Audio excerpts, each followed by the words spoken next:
Je n'ai pas besoin de votre pitié, Monsieur Keller. La voix d'Helena se brisa alors qu'elle reculait devant le grand rancher qui lui barrait le chemin devant le magasin général. Je suis venu ici pour travailler, pas pour être un cas de charité. Daniel ne bougea pas, se contentant de la regarder avec ses yeux gris et stables qui semblaient voir à travers son sang-froid si soigneusement entretenu.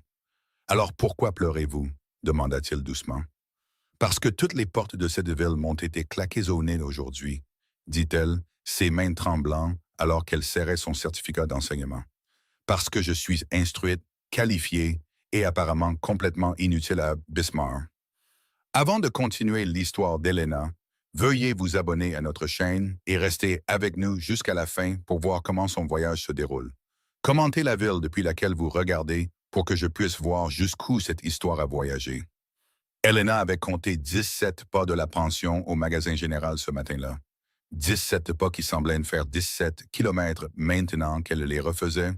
Le rejet de Thomas Brennan brûlant encore à ses oreilles. Une femme qui s'occupe de l'inventaire. Madame Zimmerman, vous devez comprendre l'inconvenance. Elle n'avait rien compris, sauf que son certificat d'enseignement ne valait rien ici. Que ses 3 années d'études à Philadelphie comptaient pour encore moins, et que les 12 $ restants dans son réticule dureraient exactement 9 jours de plus si elle étirait chaque centime jusqu'à ce qu'il crie. « Elena! » Elle se retourna pour trouver Martha Henshaw, la propriétaire de la pension, debout sur le seuil, les bras croisés. L'expression de la femme plus âgée ne montrait aucune sympathie, juste le calcul froid d'une propriétaire évaluant le risque. « J'ai entendu dire que Brennan vous avait refusé, dit Martha. Ça fait 4 endroits cette semaine. 5, corrigea Helena. J'ai essayé le bureau du journal hier. Ah oui? La bouche de Martha se serra. Et laissez-moi deviner, le rédacteur en chef a dit qu'il ne pouvait absolument pas embaucher une femme pour écrire, même si la moitié de ses articles semblent avoir été écrits par un enfant fiévreux. Il a dit « Ma délicate sensibilité serait compromise par la nature rude du journalisme de la frontière. » Martha renifla. Ici, la délicate sensibilité. Pendant ce temps, son dernier article a mal orthographié le mot « territoire » de 3 manières différentes. Elle fit une pause, étudiant Helena avec des yeux perspicaces. « Combien d'argent vous reste-t-il? » La gorge d'Helena se serra. « Assez. Ce n'est pas une réponse. 12 $. Mon Dieu. » Martha s'écarta, faisant signe à Helena d'entrer dans la pension. « Entrez avant que la moitié de la ville ne vous voie là, l'air de croire que le monde s'est arrêté. Vous savez à quelle vitesse les ragots voyagent à Bismarck. » Helena la suivit dans le petit salon où flottait une odeur de savon à la soude et de pain de la veille. Martha versa 2 tasses de café de la cafetière sur le poêle. Ses mouvements efficaces et sans sentimentalisme. « Asseyez-vous, » ordonna Martha. Helena s'assit, enroulant ses mains autour de la tasse pour une chaleur dont elle n'avait pas vraiment besoin. Le matin de début septembre promettait déjà de la chaleur, mais ses doigts étaient quand même froids. « Pourquoi êtes-vous venu ici? » demanda Martha. « La vérité, pas l'histoire que vous racontez à tout le monde sur la recherche de l'aventure. » Helena fixa son café. « Mon père a tout perdu au jeu. La maison, l'entreprise, l'héritage de ma mère. Quand il est mort, les dettes sont arrivées. J'avais 3 choix. Épouser Harrison Blackwell, qui a 40 ans de plus que moi et a déjà enterré 2 épouses. Rester et regarder les créanciers nous dépouiller jusqu'à ne plus rien avoir, ou partir. Alors, vous avez fui. Alors, j'ai choisi l'option qui me permettait de garder ma dignité. » Helena leva les yeux, rencontrant le regard de Martha.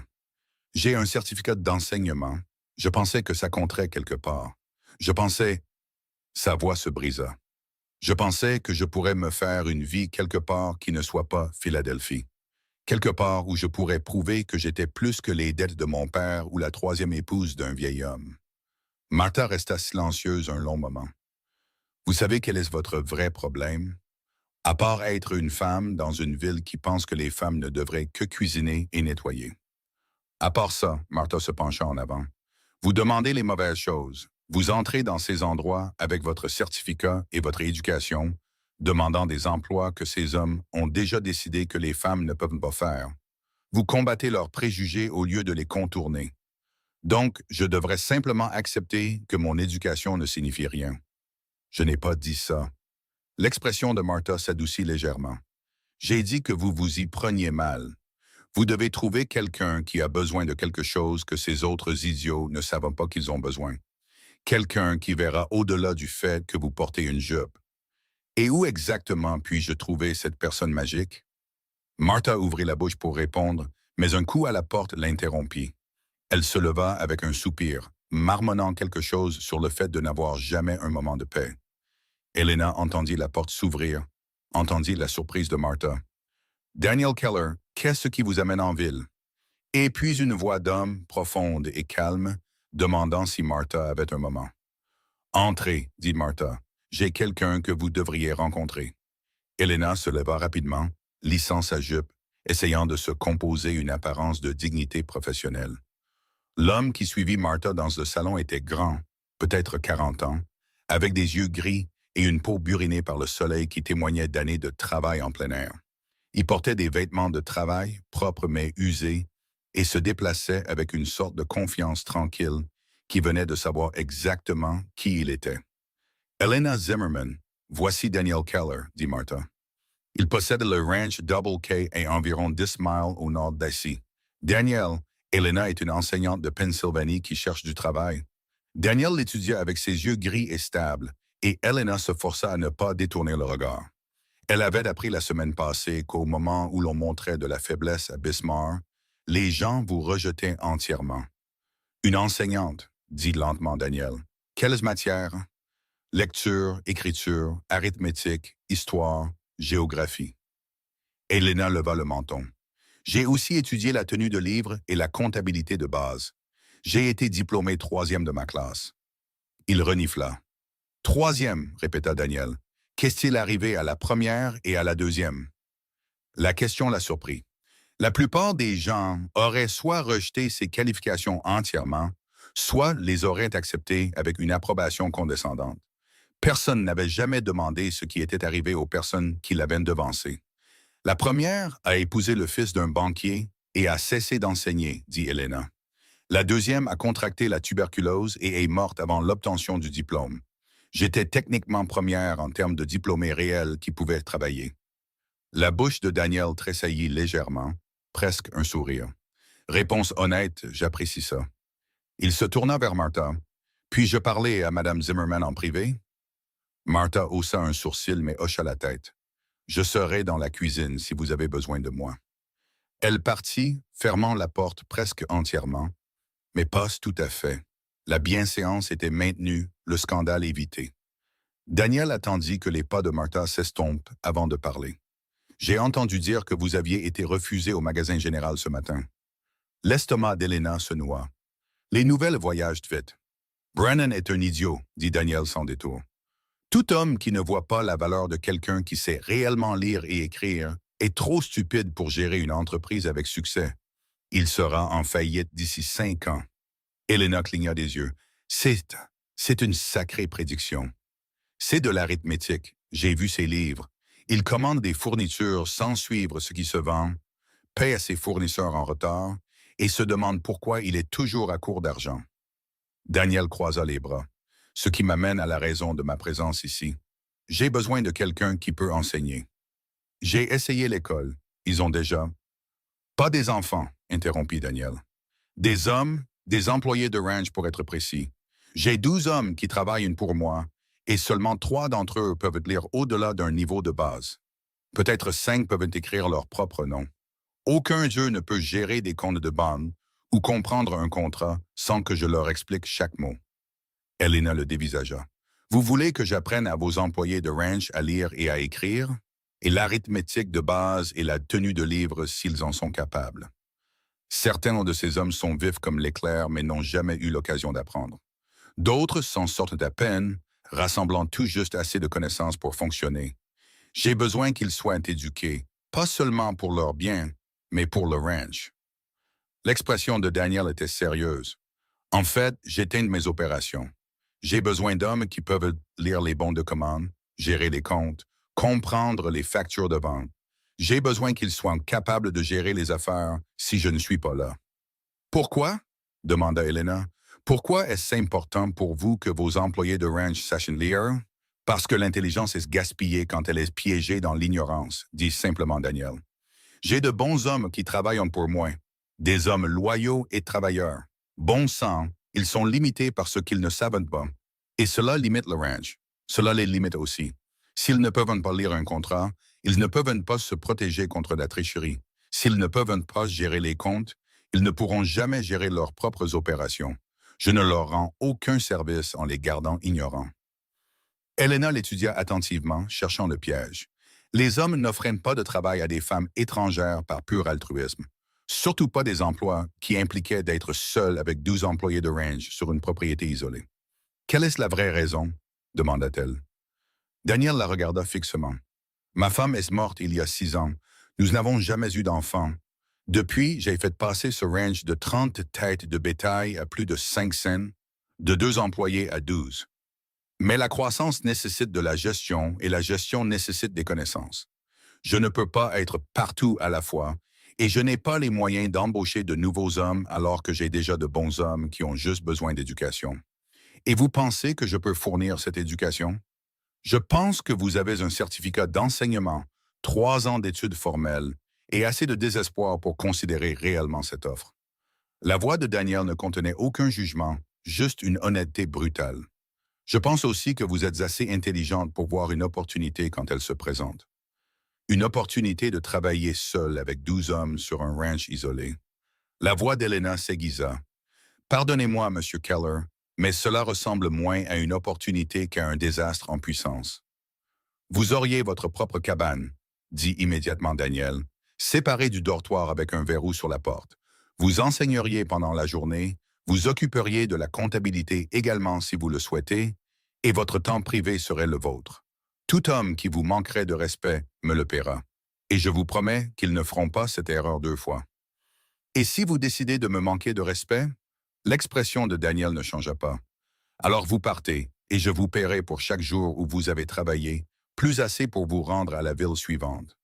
Je ne suis pas intéressé par le fait de forcer quiconque à rester là où il ne veut pas être. Elena voulait rejeter l'offre immédiatement. Voulait lui dire qu'elle n'était pas venue dans l'Ouest pour se cacher dans un ranch isolé à apprendre l'alphabet à des cowboys.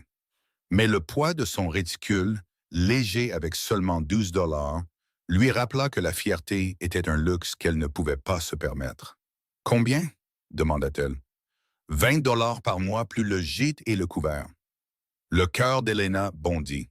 20 $, c'était plus que ce à quoi elle s'attendait, plus que ce que la plupart des postes d'enseignants payaient. C'est généreux. C'est juste, corrigea Daniel. Vous feriez le travail d'une enseignante et d'une comptable. La plupart des gens factureraient séparément pour chaque. Je fais une bonne affaire. Quand est-ce que je commencerai? Demain, si vous le voulez. J'ai un chariot en ville. Je suis venu pour des provisions. Je peux vous installer au ranch d'ici ce soir. C'est très rapide. Vous avez 12 $ et 9 jours restants dans votre budget, dit Daniel. Je vous offre 20 $ par mois et un toit sur la tête. À quel point avez-vous besoin que ce soit rapide? Elena tressaillit à la justesse de son évaluation. Martha vous l'a dit. Martha veut que vous réussissiez. Elle sait aussi que je suis digne de confiance. Daniel fit une pause. Je sais que ce n'est pas ce que vous imaginiez en venant dans l'Ouest. Je sais que vous pensiez probablement enseigner à des enfants dans une vraie école, vivre en ville, construire une vie normale. Mais le normal n'est pas disponible pour vous en ce moment. Ce que j'offre est réel. Un vrai travail, de l'argent réel, une vraie sécurité. La question est de savoir si vous êtes assez courageuse pour le prendre. Assez courageuse? La voix d'Elena s'éleva. Vous me demandez de faire confiance à un parfait inconnu, de déménager dans un ranch isolé et d'enseigner à une douzaine d'hommes qui probablement n'apprécient pas qu'une femme leur dise quoi faire. Ce n'est pas du courage, Monsieur Keller. C'est du désespoir. Alors soyez désespéré, dit Daniel doucement. Soyez assez désespéré pour choisir l'option qui vous garde en vie, nourri et au travail. Soyez assez désespéré pour prouver à tout le monde dans cette ville qu'ils ont tort sur ce dont vous êtes capable. Soyez assez désespéré pour parier sur vous-même au lieu d'attendre que quelqu'un d'autre vous sauve. Les mots frappèrent Elena comme un coup physique. Elle pensa au sourire aux lèvres humides de Harrison Blackwell quand il l'avait demandé en mariage. Pensa au créancier dépouillant la maison de sa mère. Pensa au corps de son père étant descendu dans la terre pendant qu'elle calculait combien de temps ces derniers 20 $ dureraient. « Je dois y réfléchir, dit-elle. « Vous avez jusqu'à midi, répondit Daniel. « C'est à ce moment-là que je quitte la ville. Si vous venez, soyez à la livrée avec vos affaires.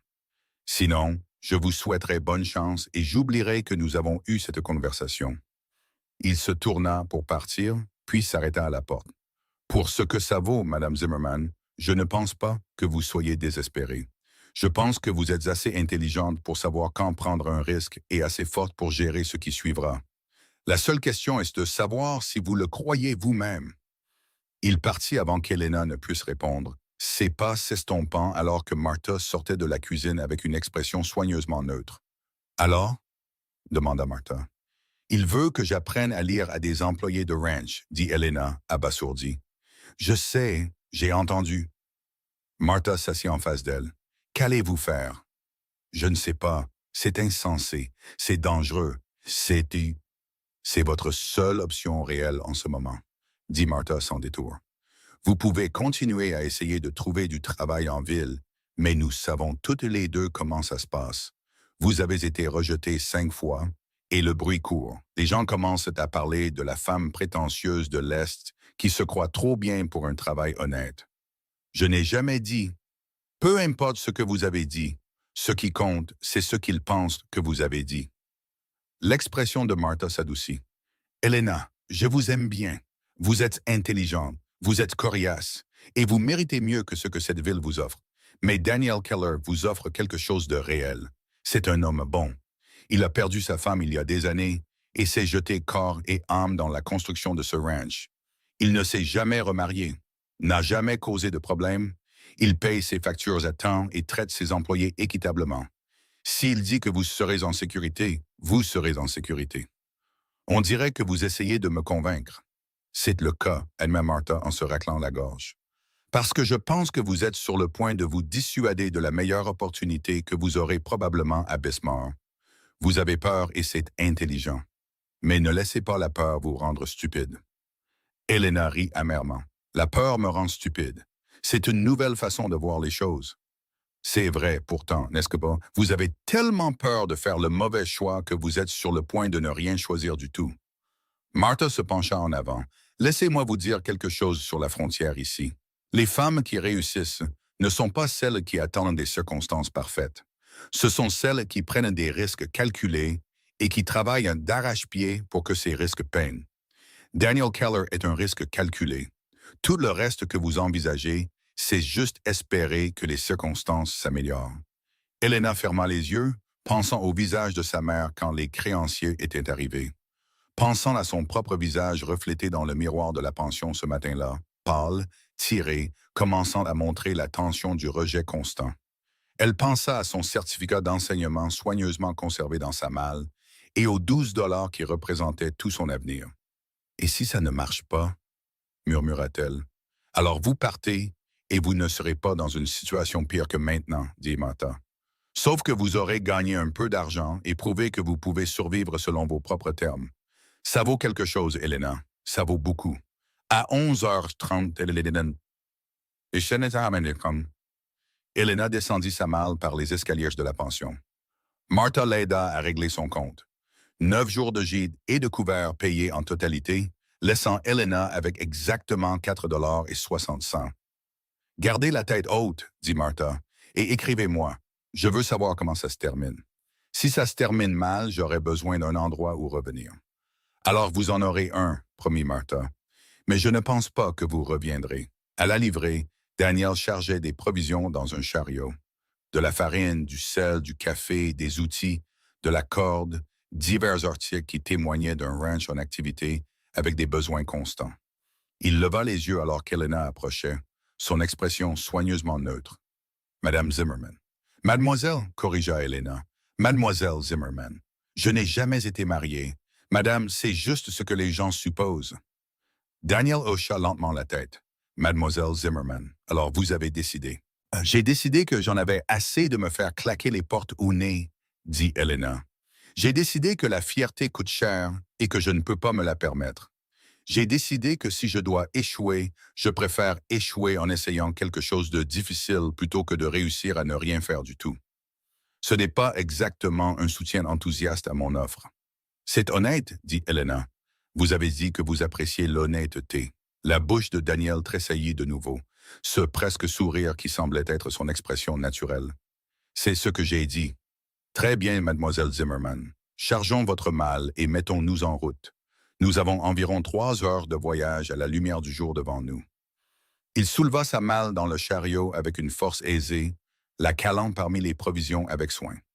Helena grimpa sur le siège du chariot, parfaitement consciente qu'elle était sur le point de quitter Bismarck, la première ville qu'elle avait atteinte dans le territoire du Dakota, l'endroit qu'elle pensait être son nouveau départ, avec un homme qu'elle connaissait depuis moins de 4 heures. « Des regrets? » demanda Daniel en grimpant à côté d'elle. « Des pensées constantes, admit Helena.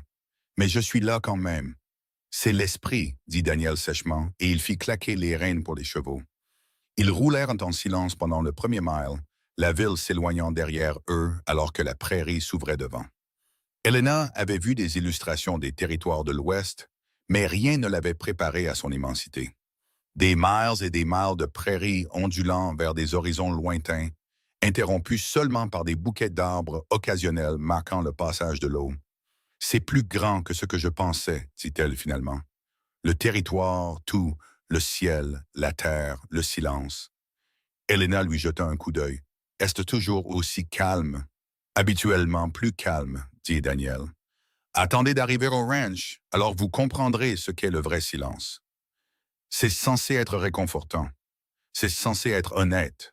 Daniel garda les yeux sur la route. « Je ne vais pas vous mentir, mademoiselle Zimmerman. La vie au ranch est isolée. C'est un travail dur. Les hommes que vous allez enseigner ne sont pas des érudits. La plupart d'entre eux auront du mal avec les bases. Certains vous en voudront d'être là. Certains mettront votre patience à l'épreuve.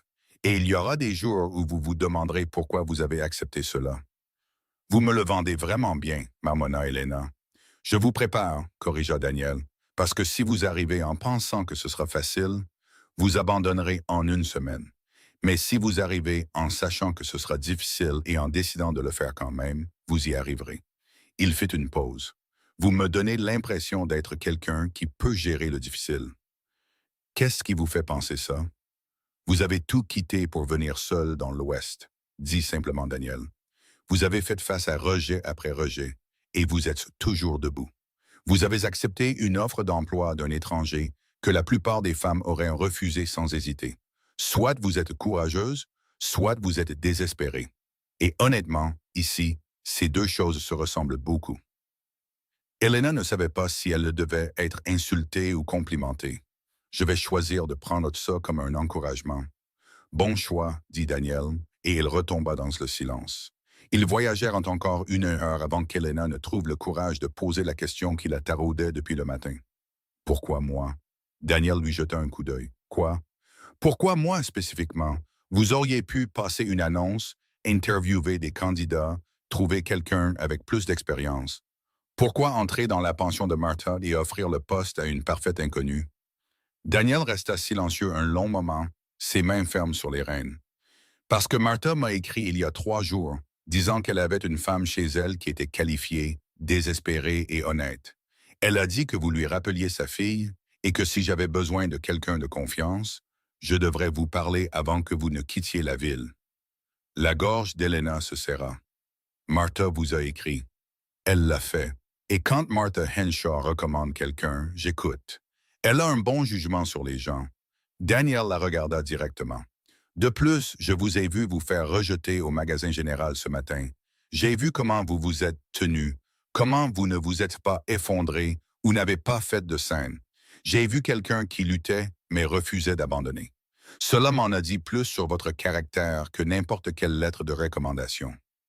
Vous m'observiez. J'étais en ville pour des provisions. Il se trouve que j'étais au magasin général quand Brennan vous a refusé. La voix de Daniel ne contenait aucune excuse. Vous voulez que je fasse semblant de ne pas avoir vu ce que j'ai vu? Non, admit Helena. C'est juste que je ne savais pas que quelqu'un faisait attention. Les gens font toujours attention sur la frontière, dit Daniel. Nous sommes trop peu nombreux pour ne pas remarquer quand quelque chose change. Vous étiez le changement, mademoiselle Zimmerman. Une femme instruite de l'Est, seule, cherchant du travail. C'est assez inhabituel pour attirer l'attention. Ils continuèrent à rouler, et alors que le soleil commençait sa lente descente vers l'horizon, Helena sentit quelque chose changer en elle. Peut-être était-ce le rythme du chariot. Peut-être était-ce la prairie sans fin s'étendant dans toutes les directions. Peut-être était-ce simplement l'épuisement qui la rattrapait enfin. Mais pour la première fois depuis son départ de Philadelphie, elle ressentit autre chose que la peur et le désespoir. Elle ressentit une possibilité. La pensée la terrifiait presque autant que tout le reste, mais elle s'y accrocha quand même, la gardant comme un secret contre tout ce qui pourrait arriver. Daniel pointa du doigt un groupe de bâtiments qui brisait l'horizon. « C'est le double quai, dit-il. Nous y serons dans 20 minutes. Vous êtes prête? » Helena regarda le ranch lointain, l'avenir inconnu qui l'attendait là-bas, et pensa à tous les choix qu'il avait menés à ce moment. Le jeu de son père, les larmes de sa mère, sa propre fuite désespérée vers l'ouest, les rejets d'Abismar, la lettre de Martha, l'offre de Daniel. « Non, dit-elle honnêtement, mais je suis là quand même. » Daniel hocha la tête, quelque chose qui aurait pu être du respect scintillant dans ses yeux gris. « C'est tout ce qu'on peut demander. » Alors que le chariot avançait et que le ranch Double K devenait plus grand à l'horizon, Helena s'agrippa au siège du chariot et se rappela qu'elle avait survécu à tout ce que la vie lui avait jeté. Elle pouvait survivre à ça aussi. Elle le devait, car faire demi-tour n'était plus une option, et rester immobile signifiait mourir lentement. Avancer était la seule direction qui restait. Le premier homme qu'Helena rencontra au ranch Double K la regarda comme si elle venait d'annoncer qu'elle était là pour leur apprendre le ballet. Une femme? Jack Morrison, le contremaître du ranch, se tenait devant la maison principale, les bras croisés, son visage buriné tordu d'incrédulité. « Daniel, à quoi diable penses-tu? Je pense que j'ai besoin de quelqu'un qui puisse vous apprendre, bande d'idiots, à lire une facture de vente sans que je sois derrière votre dos, » dit Daniel en descendant du chariot. « Mademoiselle Zimmerman, voici Jack Morrison. Jack, montrez un peu de manière. » Des manières? La voix de Jack s'éleva. « Tu amènes une femme ici sans même nous le dire? Et tu veux des manières? » Helena descendit du chariot avant que Daniel ne puisse l'aider, affrontant le regard de Jack avec le sien. « Monsieur Morrison, je comprends que c'est inattendu. Je comprends aussi que vous pensez probablement que je vais vous faire perdre votre temps. Mais Monsieur Keller m'a engagé pour faire un travail, et j'ai l'intention de le faire, que cela vous plaise ou non. » Jack la fixa un long moment, puis regarda Daniel. « Elle est toujours aussi piquante? » « Seulement quand les gens la traitent comme une nuisance, dit Helena. Maintenant, allez-vous me montrer où je vais loger, ou dois-je rester ici pendant que vous finissez de décider si vous allez être accueillant? » Un éclat de rire vint de derrière Jack et un homme plus jeune s'avança en souriant. « Elle me plaît déjà. Tommy Hayes, madame. Bienvenue au Double K. »« Merci, monsieur Hayes. Au moins quelqu'un ici a une courtoisie de base. » Le sourire de Tommy s'élargit. « Oh, elle va s'intégrer parfaitement. Jack, arrête d'être un crétin et aide-la avec sa malle. »« Je ne suis pas un crétin, je suis pratique, » protesta Jack, mais il se dirigea quand même vers le chariot. « Daniel, puis-je te parler en privé? »« Non, » dit Daniel sèchement. « Ce que tu as à dire, tu peux le dire devant mademoiselle Zimmerman. Elle n'est pas un secret, et je ne vais pas faire comme si elle l'était. » La mâchoire de Jack se serra. « Très bien. Tu crois vraiment que ça va marcher? Tu penses que les hommes vont s'asseoir dans une pièce et laisser une femme leur apprendre leurs lettres comme s'ils étaient des enfants? La moitié d'entre eux ne savent même pas. » Il s'arrêta brusquement. « Ne savent même pas lire, » termina Helena. « Oui, monsieur Morrison, je suis au courant. C'est pour ça que je suis là. Et si vous vous inquiétez pour leur fierté, peut-être devriez-vous considérer que rester ignorant parce que vous êtes trop têtu pour apprendre d'une femme est bien plus embarrassant que d'admettre que vous avez besoin d'aide. » Tommy siffla doucement. « Oh, elle va définitivement s'intégrer. » Le visage de Jack devint rouge. Mais avant qu'il ne puisse répondre, une autre voix coupa l'attention. « Pourquoi tous ces cris? » Helena se tourna pour voir un homme plus âgé s'approcher de la grange, ses cheveux gris en désordre sous son chapeau, ses yeux vifs malgré les rides qui les entouraient. Il regarda Helena, puis Daniel, puis de nouveau Elena avec une curiosité évidente. Frank, dit Daniel, voici mademoiselle Elena Zimmerman. Elle va apprendre aux hommes à lire et à écrire, ainsi que s'occuper des comptes du ranch. Mademoiselle Zimmerman, voici Frank Cooper, mon plus vieil employé et la chose la plus proche du bon sens que j'ai par ici. Frank étudia Elena avec le genre d'évaluation approfondie qui lui donna l'impression qu'il lisait toute l'histoire de sa vie dans sa posture. Enseigner, hein? Combien d'hommes sont au courant de ça? Ils sont sur le point de le découvrir, dit Daniel. Sonne la cloche, rassemble tout le monde à la maison. Jack fit un bruit de protestation. Daniel, c'est le milieu de l'après-midi. Nous avons du travail. Sonne la cloche, répéta Daniel, sa voix dure. Maintenant. Jack partit en direction de la grange, son mécontentement évident dans chaque ligne de son corps. Frank le regarda partir, puis se tourna vers Elena avec quelque chose qui aurait pu être de la sympathie. « Ne vous occupez pas de Jack, dit-il doucement. Il est contremaître ici depuis 4 ans et il prend ses responsabilités au sérieux. Avoir une femme au ranch l'inquiète. »« Pourquoi ?» demanda Elena sans détour. « Pense-t-il que je vais distraire les hommes de leur travail? Ou pense-t-il que je suis trop délicate pour survivre ici? » Les yeux de Frank se plissèrent. « Probablement les deux, mais surtout il s'inquiète de ce qui se passera si quelqu'un ne vous traite pas correctement. Jack a 3 filles dans l'Est. Il sait à quel point les hommes peuvent être rudes. » La cloche sonna, aiguë et insistante, et en quelques minutes, des hommes commencèrent à sortir de divers bâtiments, la grange, le dortoir, les hangars de stockage. Elena en compta 12, comme l'avait dit Daniel, âgés d'à peine 20 ans à plus de 50. Ils se rassemblèrent en un demi-cercle lâche, leurs expressions allant de curieuses à méfiantes à ouvertement hostiles. Daniel s'avança, sa voix portant facilement à travers le groupe. « La plupart d'entre vous savent que je suis allé en ville pour des provisions. Ce que vous ne savez pas, c'est que j'ai aussi engagé quelqu'un. Voici mademoiselle Elena Zimmerman. C'est une enseignante certifiée de Pennsylvanie, et elle est ici pour apprendre à chacun d'entre vous à lire, écrire et gérer des comptes de base. » Le silence qui suivit fut assourdissant. Puis quelqu'un rit, un son dur et incrédule. « Tu plaisantes. » « Je ne plaisante pas, dit Daniel. À partir de demain, vous passerez chacun 2 heures par jour en classe. Mademoiselle Zimmerman travaillera avec vous en groupe basé sur votre niveau de compétence actuel. Ce n'est pas facultatif. Cela fait partie de votre emploi ici. Tu ne peux pas nous forcer à aller à l'école comme des enfants, dit un grand homme à l'arrière. J'ai 28 ans.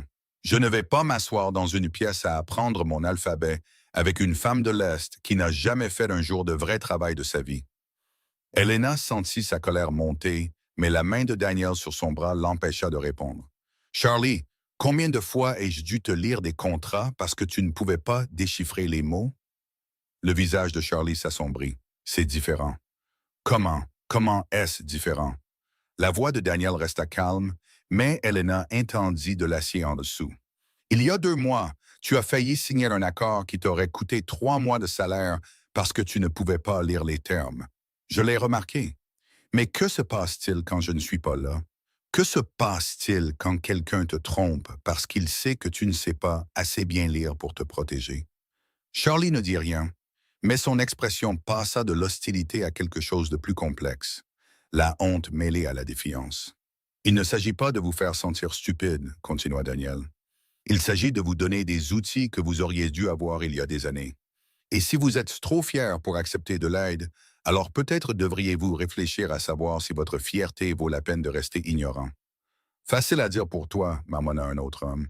Tu as grandi avec des livres et une éducation. Certains d'entre nous ont dû travailler depuis l'âge de 6 ans. Je le sais, dit Daniel, et sa voix s'adoucit légèrement. Je sais que la plupart d'entre vous n'ont jamais eu la chance d'apprendre. C'est pourquoi je vous donne cette chance maintenant, mais vous devez la saisir. Je ne peux pas forcer la connaissance dans vos têtes. Mademoiselle Zimmerman ne peut pas vous enseigner si vous ne la laissez pas faire. La question est de savoir si vous êtes assez courageux pour admettre que vous avez besoin d'aide et assez intelligent pour l'accepter quand elle est offerte. Frank s'avança. J'en suis. Je ne sais pas lire un traître mot. Jamais pu. Si la dame est prête à enseigner à un vieil homme comme moi, je veux bien apprendre. Tommy leva la main. Moi aussi. Je peux lire un peu, mais mon écriture ressemble à un poulet ivre qui a marché sur la page. Une par une, les mains se levèrent, certaines réticentes, d'autres impatientes, mais progressivement tout le groupe accepta. Même Charlie, bien que sa mâchoire reste serrée de ressentiment. Jack fut le dernier à lever la main. Très bien, mais si cela interfère avec le travail, ça n'interférera pas, dit Daniel. Nous ajusterons l'horaire. Travail du matin de l'aube à la mi-matinée, puis 2 heures de leçon, puis retour au travail jusqu'au soir. Ce sera serré, mais nous nous en sortirons. Les hommes se dispersèrent lentement, jetant des regards en arrière à Helena qui allait de curieux à las. Quand le dernier d'entre eux eut disparu dans le dortoir, Helena laissa échapper un souffle qu'elle n'avait pas réalisé qu'elle retenait. « Ça s'est mieux passé que ce que je pensais, dit-elle. »« Mieux ?» Daniel haussa un sourcil.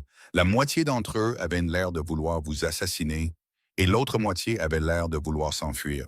« Mais ils ont accepté, souligna Helena. C'est plus que ce que je pensais que nous obtiendrions.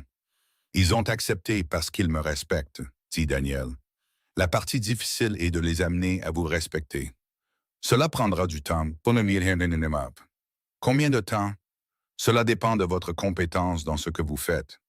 Daniel prit sa malle. Venez, je vais vous montrer votre cabane. Vous voudrez vous installer avant le dîner. La cabane était petite mais solide, avec un poêle à bois, un lit, une table et une chaise, et une étagère pour ses affaires. Une fenêtre donnait sur les bâtiments principaux du ranch, et la porte avait un lourd verrou, comme Daniel l'avait promis. « Ce n'est pas grand-chose, » dit Daniel en posant sa malle.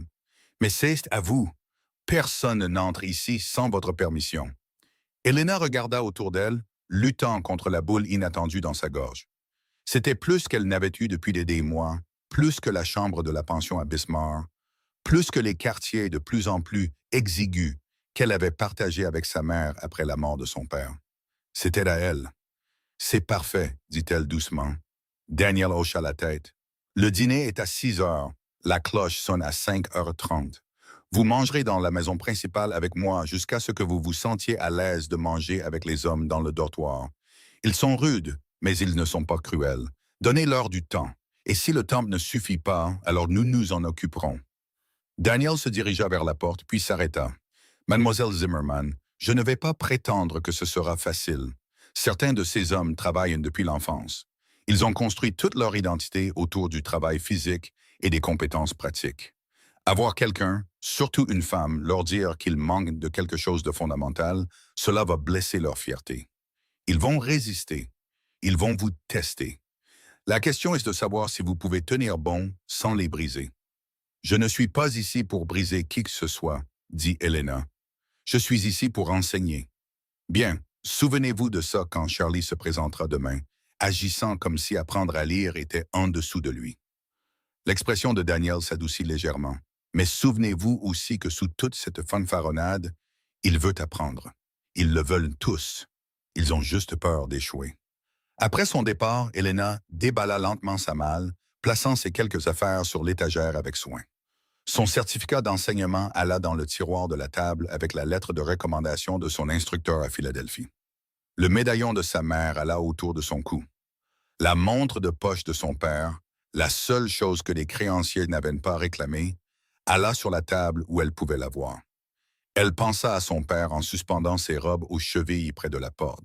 Il avait été charmant et imprudent, brillant et destructeur, le genre d'homme qui pouvait vous convaincre que le soleil se levait à l'ouest s'il souriait de la bonne manière.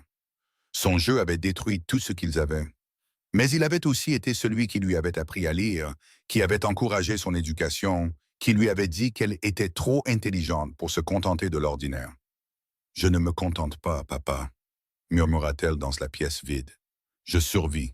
Il y a une différence. » Le dîner de ce premier soir fut gênant.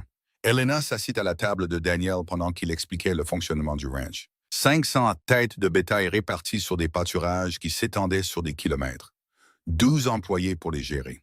Un travail constant alternant entre la réparation des clôtures, la vérification des sources d'eau, le déplacement des troupeaux, le débourrage des chevaux et la gestion des 1000 petites crises qui accompagnent la gestion d'un ranch en activité. « Les comptes sont un désordre », admit Daniel en poussant un registre sur la table. « Je tiens des registres de base, mais je ne suis pas organisé. La moitié du temps, je ne me souviens pas si j'ai payé une facture ou si j'avais juste l'intention de la payer. Elena feuilleta le registre, son œil exercé repérant immédiatement les problèmes. Les entrées étaient en désordre. Certaines fournitures n'étaient pas datées. Les paiements étaient enregistrés, mais pas toujours associés aux factures. Ce n'était pas terrible, mais c'était inefficace. Et l'inefficacité coûtait de l'argent. Je peux réparer ça, dit-elle. Donnez-moi une semaine et j'aurai tout organisé correctement. Vous pourrez voir d'un coup d'œil ce que vous devez, ce qui vous est dû et où va votre argent. Ce serait...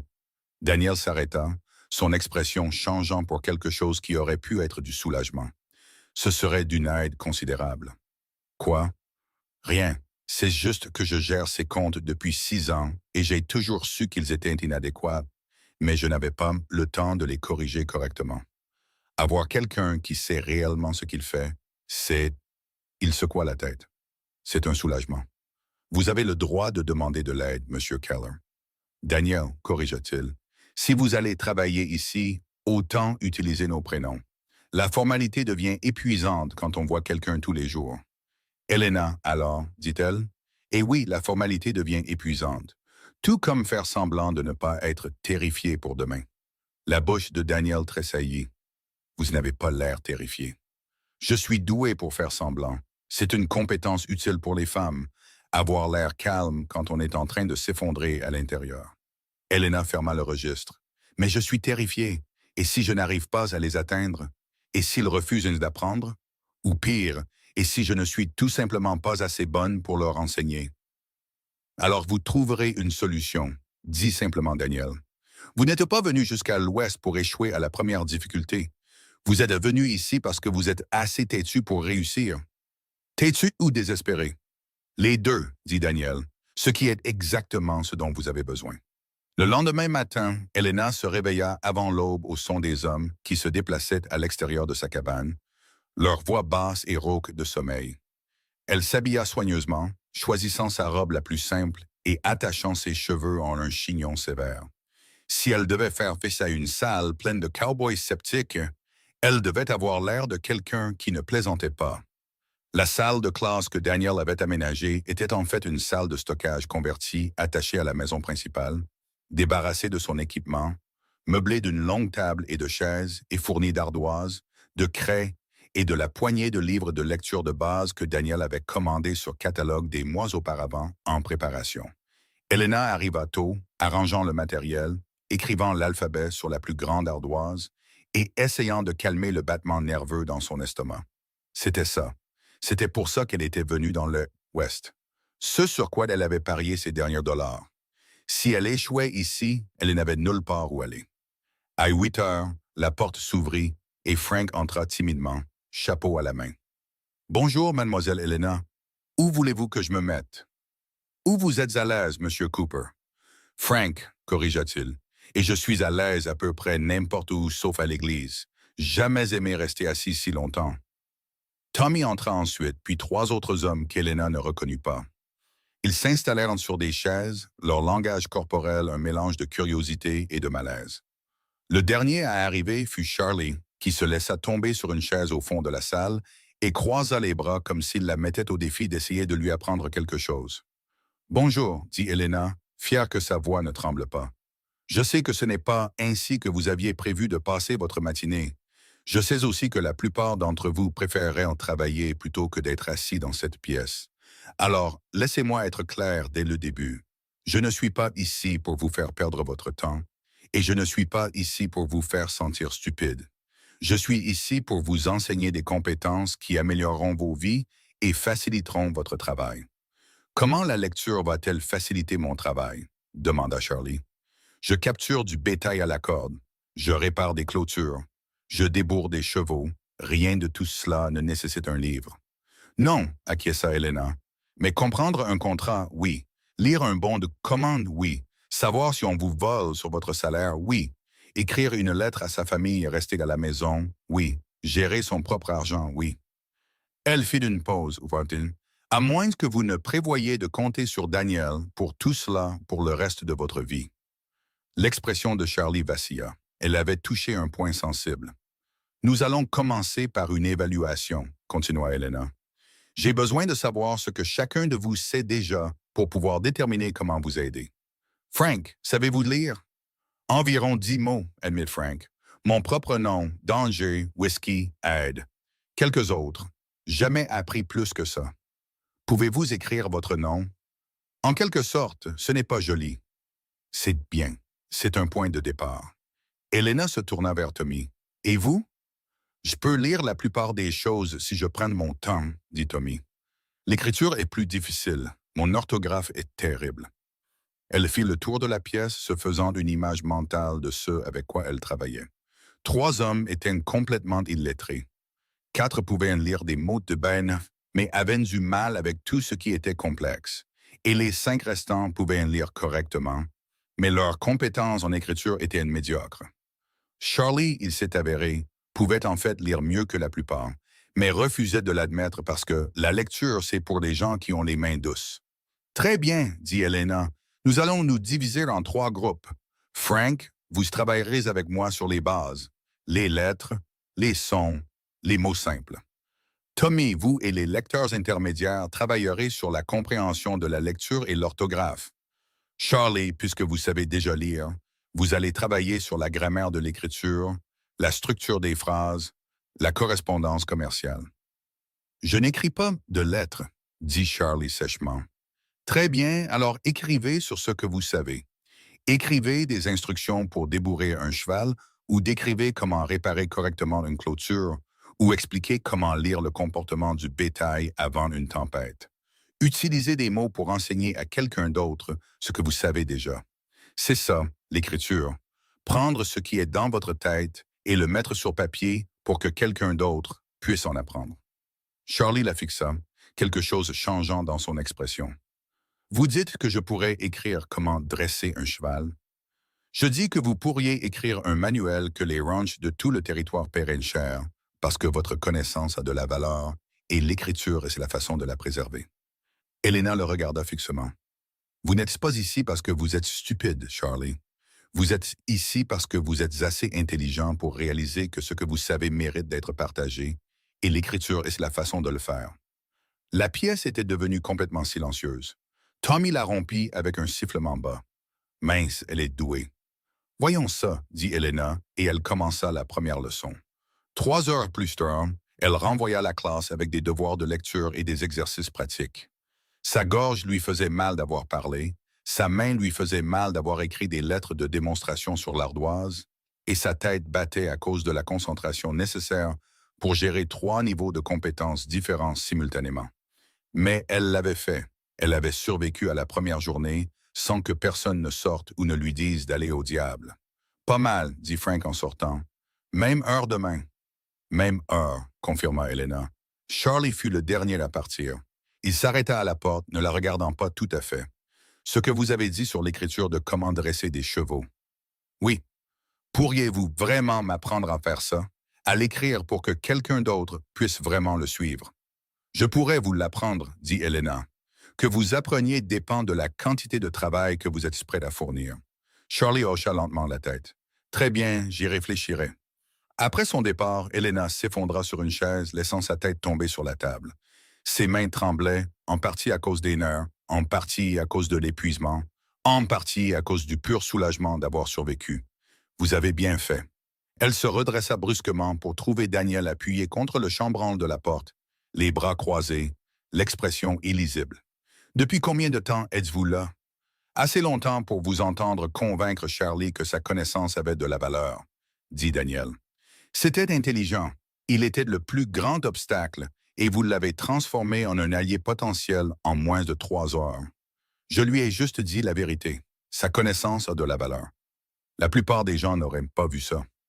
Daniel entra dans la pièce, regardant les ardoises couvertes de lettres, les pages d'exercices éparpillées sur la table.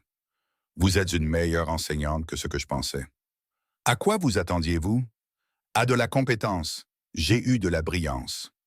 Daniel prit une des ardoises, étudiant les lettres de démonstration. Ils vont vous écouter, Elena. Pas aujourd'hui. Peut-être pas cette semaine, mais éventuellement. Parce que vous ne leur apprenez pas seulement à lire. Vous leur apprenez à se voir différemment. Elena sentit la chaleur monter à son visage. Je fais juste mon travail. Non, dit Daniel doucement. Vous faites plus que ça, et je pense que vous le savez.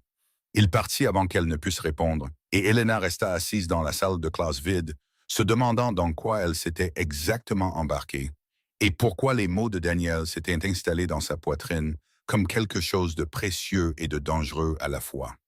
3 semaines après le début des cours, Elena découvrit que Tommy ne savait pas épeler correctement son propre nom de famille parce que personne ne lui avait jamais dit que c'était H-A-8-S au lieu de H-A-Z-E. Tout ce temps, Tommy fixa l'ardoise où elle avait écrit son nom correctement. J'ai écrit ça mal pendant 23 ans. Apparemment, dit Elena, luttant contre l'envie de rire de son expression stupéfaite. Bien qu'à votre décharge, il sonne de manière identique et personne ne vous a jamais corrigé. J'ai signé des documents légaux avec le mauvais nom, dit Tommy, sa voix s'élevant. Mon contrat ici, mes papiers de banque au Kansas, qui sont toujours légaux parce que vous les avez signés de manière cohérente, l'assura Elena. Vous n'avez pas commis de fraude, Tommy. Vous avez juste fait une erreur d'orthographe que personne n'a remarquée. Charlie renifla de l'autre côté de la pièce. Au moins, tu connaissais la plupart de ton nom. J'ai signé mon nom de famille Wilkes alors que c'est en fait Wilkes avec un E. Comment ne savais-tu pas que ton propre nom avait un E? Demanda Frank. Parce que je ne savais pas le lire, rétorqua Charlie. Ma mère me l'a écrit une fois et j'ai juste mémorisé les lettres. Je n'ai jamais réalisé qu'il y avait une autre lettre que je ne pouvais pas voir. Elena observa l'échange avec une satisfaction tranquille. Il y a 3 semaines, Charlie serait sorti plutôt que d'admettre qu'il avait fait une erreur. Maintenant, il en riait avec les autres, comparant les erreurs comme des cicatrices de bataille au lieu de secrets honteux. Très bien, dit-elle. Puisque nous confessons des crimes d'orthographe, pratiquons les noms. Tout le monde écrivez votre nom complet 5 fois correctement. Je les vérifierai. Elle se déplaça dans la pièce, corrigeant la prise des crayons, arrangeant la formation des lettres, offrant des encouragements discrets. Frank luttait toujours avec ses lettres, les formant lentement et soigneusement, comme s'il construisait quelque chose de précieux. Tommy écrivait avec enthousiasme, sinon avec précision. L'écriture de Charlie s'était considérablement améliorée, bien qu'il appuyât toujours trop fort et cassât occasionnellement la mine de son crayon. Quand la leçon se termina, Charlie resta de nouveau en arrière, ce qu'il faisait plus fréquemment. « J'ai écrit quelque chose, dit-il brusquement, sortant un papier plié de sa poche. Comme vous avez dit sur l'entraînement des chevaux. Je veux que vous le lisiez et que vous me disiez si c'est bon. » Elena prit le papier, le dépliant pour révéler 3 pages d'une écriture serrée et soignée. Charlie avait écrit des instructions détaillées pour apprivoiser un cheval sauvage, y compris des techniques spécifiques pour lire le langage corporel de l'animal et construire la confiance progressivement au lieu de briser l'esprit du cheval par la force. « Charlie, c'est excellent, dit-elle honnêtement. Vos observations sont précises, vos instructions sont claires, et tout rancher lisant ceci apprendrait quelque chose de précieux. Vous ne dites pas ça juste pour me faire plaisir. Je ne dis pas ça juste pour vous faire plaisir. » Elena le regarda dans les yeux. « Vous connaissez les chevaux mieux que quiconque que j'ai rencontré. Cette écriture le prouve. Avec quelques modifications et un peu de polissage, cela pourrait en fait être publié. » Le visage de Charlie devint rouge. Publié, comme dans un journal. Comme dans un journal d'élevage ou un magazine agricole. Il y a des publications qui payent pour ce genre d'expertise. Elena lui rendit les pages. « Continuez à écrire. Je vous apprendrai comment structurer des textes plus longs et affiner votre style, mais la connaissance est entièrement la vôtre, et elle a de la valeur. » Après son départ, Elena rassembla son matériel et retourna à sa cabane, son esprit planifiant déjà les leçons de demain. Elle était si concentrée sur ses pensées qu'elle faillit entrer en collision avec Daniel qui sortait de la grange.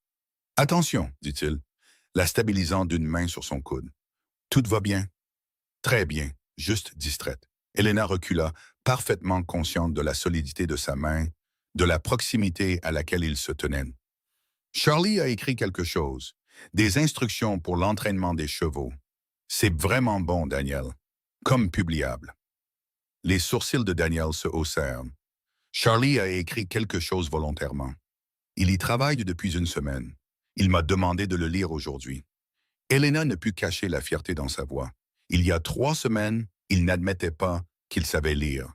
Maintenant, il écrit des manuels techniques. C'est un progrès. C'est un miracle, corrigea Daniel. Vous avez transformé l'homme le plus têtu de mon ranch en étudiant. Comment? Je lui ai dit que sa connaissance comptait, haussa les épaules Elena. La plupart des gens ont juste besoin que quelqu'un voie leur valeur avant qu'ils ne puissent en l'avoir eux-mêmes. Daniel la regarda un long moment, quelque chose de compliqué se lisant sur son visage. Vous parlez de plus que Charlie, n'est-ce pas? La gorge d'Elena se serra. Peut-être. Est-ce que ça a de l'importance? Ça a de l'importance, oui, dit Daniel doucement. Venez, marchez avec moi. Je veux vous montrer quelque chose. Ils passèrent devant le corral vers une petite colline surplombant le ranch. Le soleil de fin d'après-midi peignait tout en or, et Elena se sentit se détendre malgré la tension entre eux. J'ai pensé à ce que vous avez dit ce premier soir, dit Daniel, sur le fait d'être désespérée ou courageuse, sur le choix d'avancer parce que revenir en arrière n'était pas une option. Et alors? J'ai fait la même chose quand ma femme est morte. Daniel s'arrêta au sommet de la colline, regardant de la terre. Elle s'appelait Catherine. Nous étions mariés depuis 4 ans. Elle a attrapé une pneumonie un hiver. Et au moment où je l'ai amenée chez un médecin, il était trop tard. La poitrine d'Elena se serra. Daniel, je suis désolé. Laissez-moi finir. Sa voix était stable mais tendue. Après sa mort, tout le monde s'attendait à ce que je vende le ranch, que je retourne dans l'Est, que je recommence quelque part de plus facile. Mais je ne pouvais pas, parce que vendre signifiait admettre qu'elle était morte pour rien, que la vie que nous construisions ensemble avait tout simplement disparu. Alors, je suis resté. J'ai travaillé. J'ai fait de ce ranch quelque chose qui comptait, quelque chose qui prouvait que notre temps ensemble signifiait quelque chose. Ce n'est pas du désespoir, dit Elena. C'est de l'amour. C'est les deux.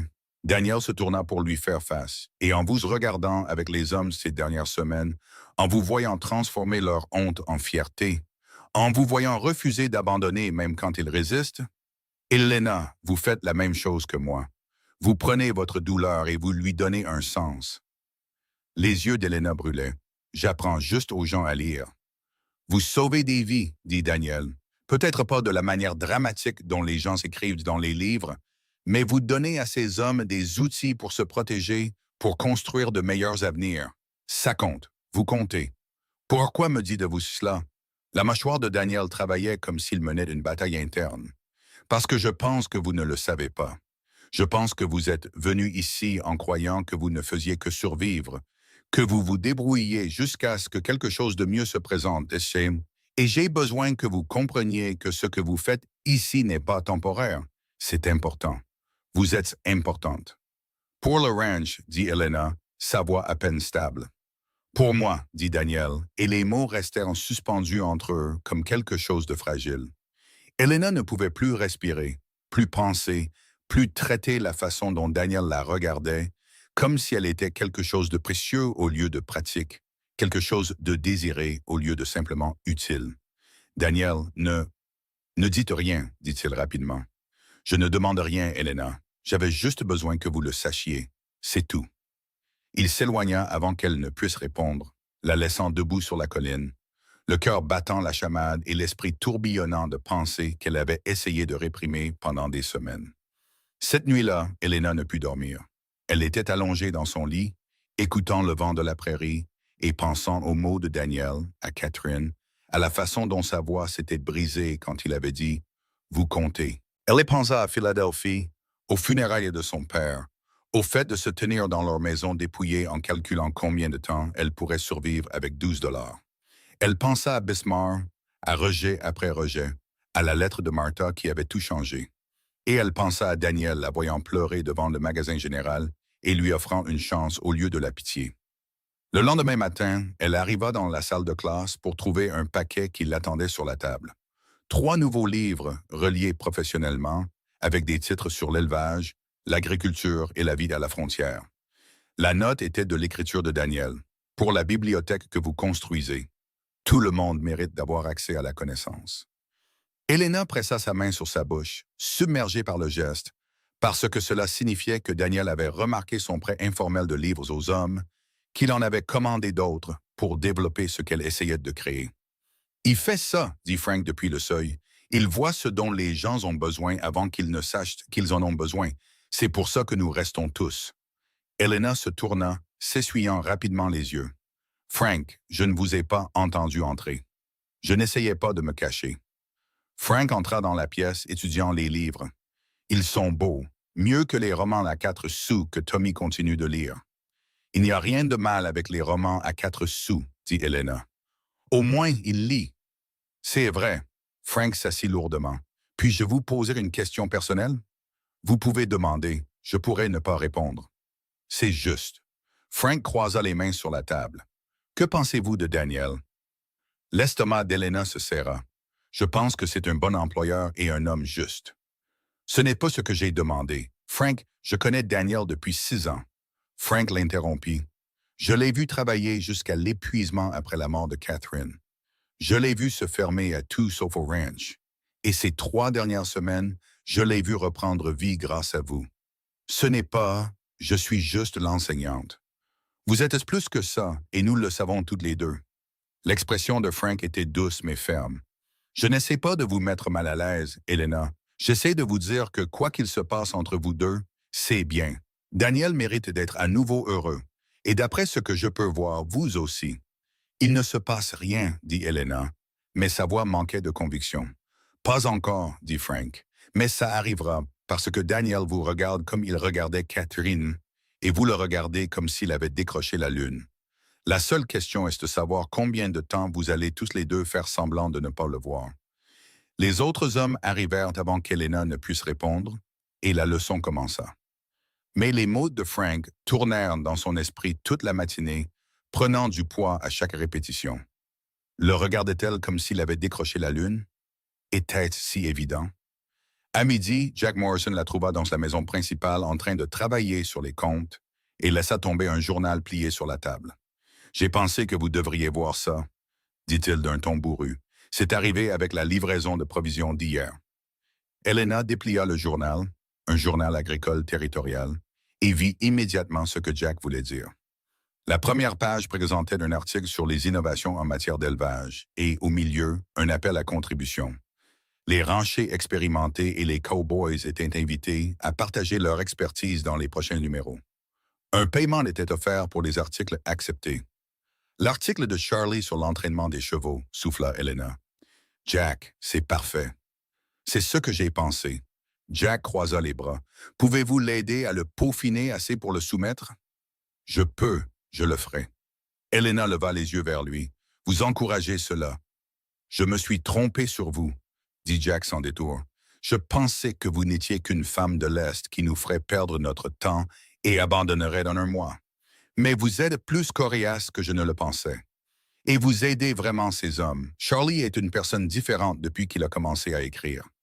La confiance de Tommy est montée en flèche. Même Frank lit des histoires à son cheval pour l'endormir, ce qui est ridicule, mais aussi assez touchant. Il fit une pause.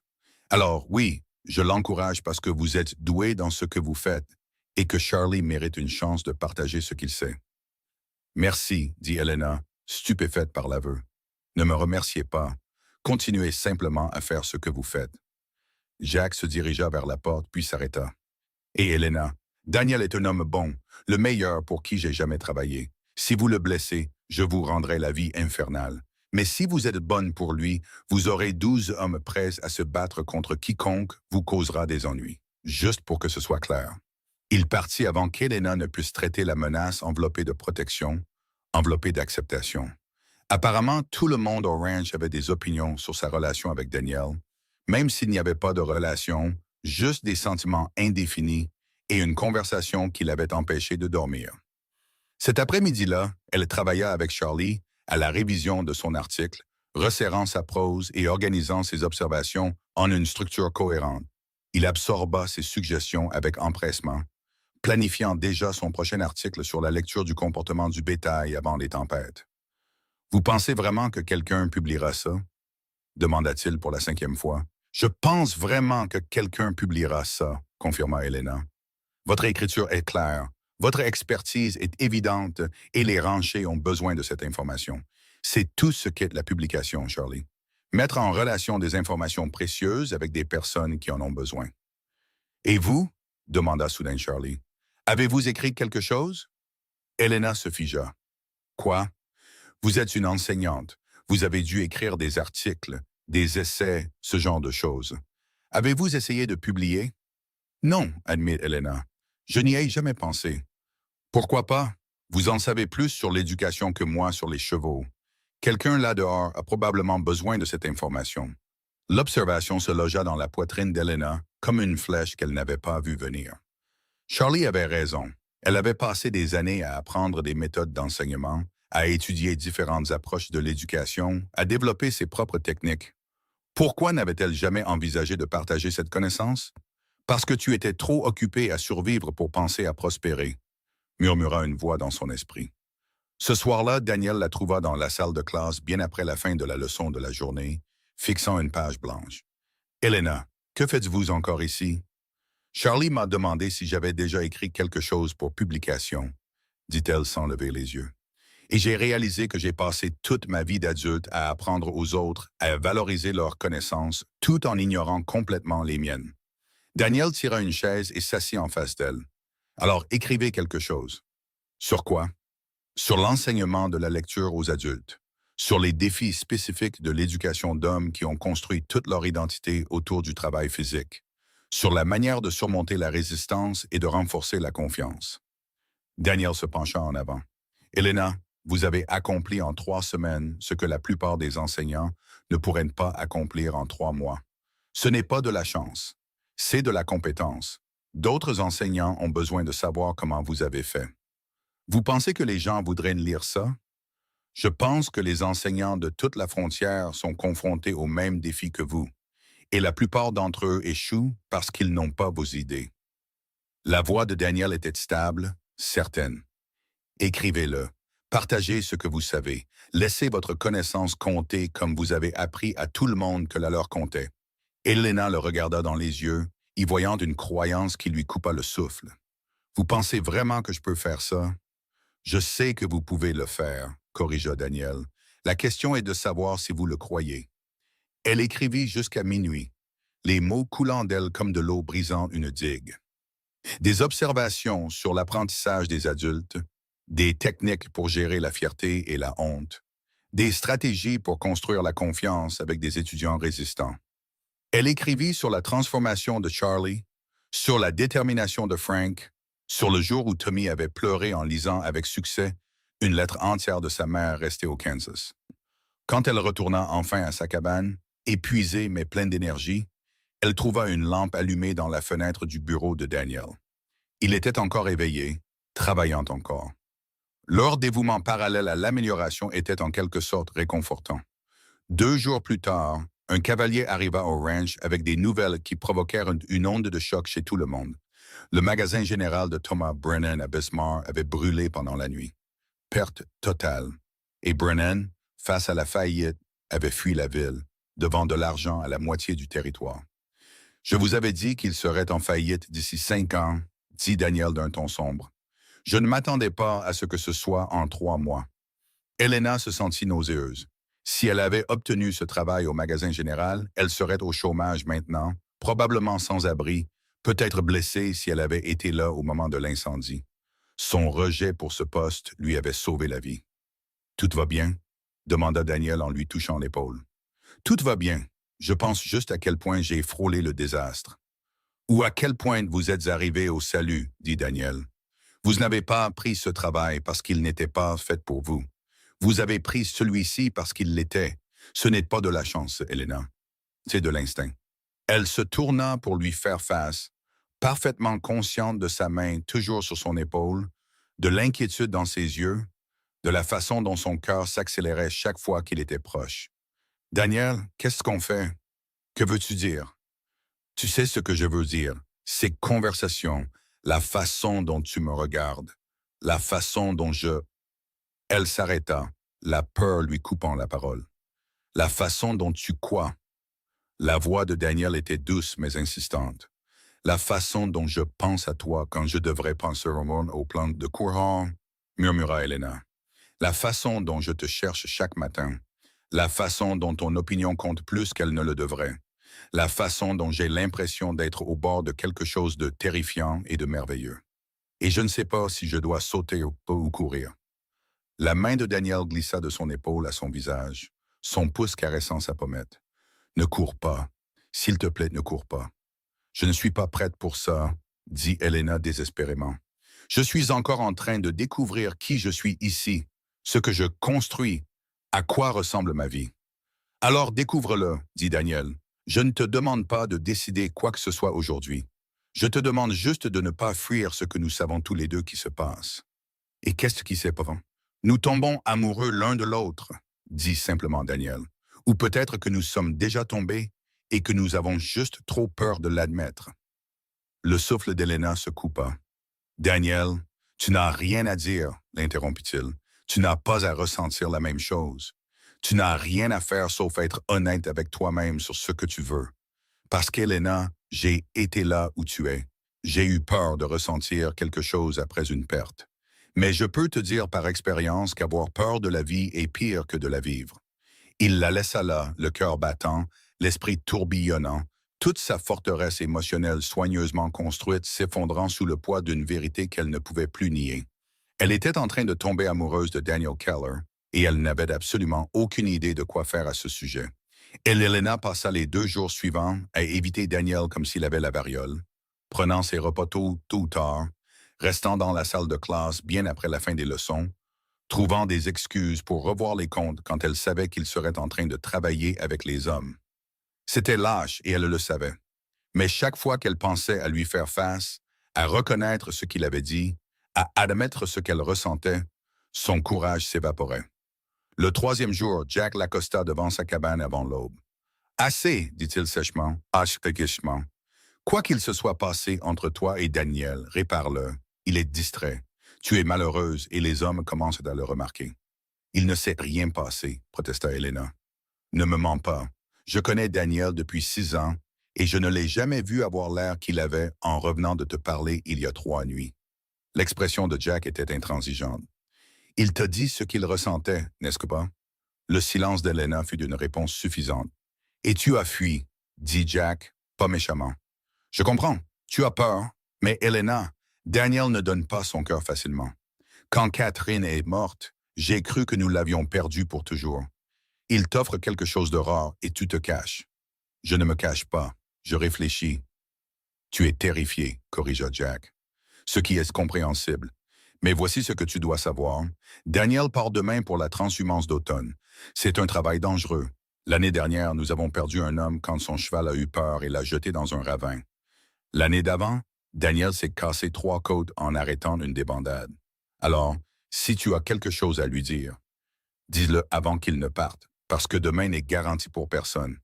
Il s'éloigna, laissant Helena debout dans l'air froid du matin, la peur lui griffant la gorge. Daniel partait demain pour un travail dangereux, et elle l'avait évité comme une enfant au lieu de lui dire la vérité. Elle le trouva dans la grange en train de vérifier les selles et l'équipement pour la transhumance. Il leva les yeux quand elle entra et quelque chose de douloureux traversa son visage avant qu'il ne reprenne une expression neutre. « Helena, as-tu besoin de quelque chose? »« J'ai besoin d'arrêter d'être une lâche, dit-elle, les mots sortant en trombe avant que le courage ne lui manque. Tu m'as dit que nous tombions amoureux, et au lieu d'être honnête, j'ai fui. Je t'ai évité. J'ai agi comme si tu avais fait quelque chose de mal alors que la seule chose que tu as faite, c'est me dire la vérité. » Daniel posa la selle qu'il inspectait. « Et maintenant? Maintenant, je suis terrifié, admit Helena. Parce que tu as raison. Je suis en train de tomber amoureuse de toi. Peut-être que je suis tombée amoureuse depuis ce premier jour dans le salon de Martha quand tu m'as demandé ce qui était arrivé à la première et à la deuxième. Mais Daniel, je ne sais pas comment faire ça. Je ne sais pas comment être... Elle buta sur le mot, incapable de le dire. Être quoi? Le choix de quelqu'un, murmura Helena. Pas son obligation ou son cause de charité ou sa solution pratique. Son choix réel. Daniel traversa l'espace entre eux en 3 enjambées, ses mains encadrant son visage avec une douceur déchirante. « Helena, tu n'es pas pratique. Tu es terrifiante. Tu es entrée dans ma vie et tu as tout chamboulé. Tu m'as fait ressentir des choses que je pensais avoir enterrées avec Catherine. Tu m'as donné envie d'un avenir au lieu de simplement exister au jour le jour. Si ce n'est pas un choix, je ne sais pas ce que c'est. Et si je ne suis pas assez? Et si tu réalises? Arrête, dit fermement Daniel. Je ne suis pas les créanciers de ton père, Elena. Je ne suis pas les gens de Bismarck qui t'ont rejeté. Je ne te demande pas de prouver ta valeur parce que je la vois déjà. Je te demande de croire que ce que je ressens est réel. Les yeux d'Elena brûlaient. J'ai si peur de perdre ça, de te perdre. Alors ne me perds pas, je suis juste là. Le pouce de Daniel essuya une larme qui s'était échappée. Je pars demain pour la transhumance. Ça prendra 10 jours, peut-être 12. Quand je reviendrai, nous déterminerons ce que c'est et ce que nous voulons que ce soit. Mais, Elena, j'ai besoin de savoir. Veux-tu le déterminer ou veux-tu que j'arrête d'espérer? N'arrête pas, dit Elena, sa voix se brisant. S'il te plaît, n'arrête pas. Daniel lui embrassa le front, un geste si tendre qu'il brisa quelque chose dans sa poitrine. Alors je n'arrêterai pas, et quand je reviendrai, nous parlerons correctement de tout. Plus de fuites. Plus de fuites, acquiesça Elena, même si la terreur s'enroulait encore dans son estomac. Le lendemain matin, Elena regarda Daniel et 6 hommes se préparer pour la transhumance, vérifiant les chevaux, chargeant les provisions, examinant l'itinéraire qu'ils prendraient pour déplacer 200 têtes de bétail vers les pâturages d'hiver. Charlie dirigerait les employés restants et entretiendrait le ranch pendant l'absence de Daniel. 10 jours, dit Daniel en se hissant sur sa selle. Frank est responsable de la salle de classe si tu as besoin de quoi que ce soit. Charlie connaît le système de comptabilité maintenant, donc il peut aider avec ça. Fais attention, dit Elena, détestant à quel point les mots semblaient inadéquats. Toujours, le sourire de Daniel était tordu, entendu. Continue d'enseigner, continue d'écrire, continue d'être brillante. Je serai de retour avant que tu ne t'en rendes compte. Ils partirent à l'aube et Elena resta à les regarder jusqu'à ce qu'ils disparaissent à l'horizon, le sifflement joyeux de Tommy s'évanouissant dans le silence. Les 5 jours suivants passèrent dans une étrange tension suspendue. Elena donnait ses cours, travaillait sur les comptes, écrivait son article sur l'éducation des adultes avec une concentration féroce. Mais une partie de son esprit suivait toujours le temps. 5 jours passés, 6, 7, 10 jours, avait dit Daniel. Peut-être 12. Le 8e jour, un cavalier arriva au ranch au galop, son cheval en sueur et les yeux fous. « Mademoiselle Elena, cria-t-il, c'est Daniel, il y a eu un accident. » Le monde d'Elena bascula. Qu'est-il arrivé? Une débandade. Quelque chose a effrayé le troupeau hier après-midi. Daniel essayait de les faire tourner et son cheval est tombé. Il s'est fait piétiner. Nous avons arrêté les hémorragies, mais... Le visage du cavalier était gris. Il a besoin d'un médecin. Nous ne pouvions pas le déplacer en toute sécurité, alors nous m'avons envoyé en avance. « Où est-il? » demanda Elena, se dirigeant déjà vers la grange. « À 2 heures au nord. Mais mademoiselle Elena, vous ne pouvez pas. »« Amenez-moi un cheval, » interrompit Elena. « Maintenant, et que quelqu'un aille en ville chercher le médecin. Dites-lui de nous suivre vers le nord. Elena, vous ne savez pas comment... » « J'ai dit, amenez-moi un cheval. » claqua Elena, utilisant la voix qu'elle avait développée pour gérer les étudiants résistants. « Frank, vous venez avec moi. Quelqu'un doit me montrer où ils sont. » 20 minutes plus tard, Elena chevauchait vers le nord avec Frank et Jack. Son inexpérience à cheval rendait chaque mile une agonie, mais elle ne se souciait pas de la douleur dans ses jambes ou de la peur de tomber. Elle se souciait d'arriver à Daniel, de s'assurer qu'il était en vie, de ne pas perdre l'homme qu'elle venait juste d'admettre qu'elle aimait. Ils trouvèrent le camp installé dans un creux entre des collines, 4 hommes montant la garde sur une silhouette allongée trop immobile sous une couverture. Elena descendit de cheval maladroitement, manquant de tomber, et courut là où Daniel gisait. Son visage était pâle, couvert de poussière et de sang séché. Sa respiration était superficielle et laborieuse. Quelqu'un avait bandé sa poitrine, et Elena pouvait voir les bandages de fortune déjà tachés de rouge. « Daniel », murmura-t-elle en tombant à genoux à côté de lui. Ses yeux s'ouvrirent, flous et vitreux de douleur. « Elena, tu ne devrais pas être ici. »« Tais-toi, » dit Elena, ses mains tremblant alors qu'elle vérifiait son pouls. « Où est-ce que ça fait mal? »« Partout, » admit Daniel, sa voix rauque. « Les côtes sont cassées. Peut-être ma clavicule. Je ne peux pas. Ça fait mal de respirer. Alors ne parle pas.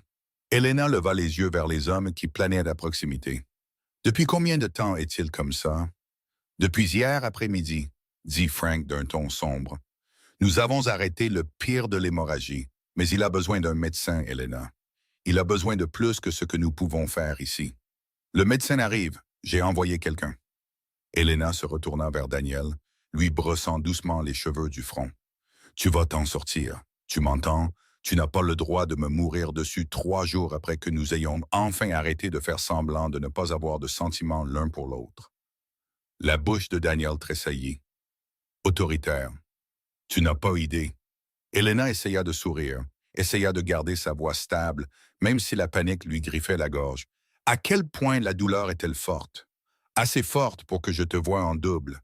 Et les 2 versions sont magnifiques. C'est la perte de sang qui parle. C'est la vérité qui parle, corrigea Daniel. Elena, si quelque chose arrive, rien ne va arriver, dit Elena férocement. Tu restes en vie parce que nous avons un avenir à déterminer. Rappelle-toi, tu m'as promis 10 jours et il n'y en a eu que 8. Tu n'as pas le droit de rompre tes promesses. Femme têtue. Homme têtu, rétorqua Elena en se raclant la gorge.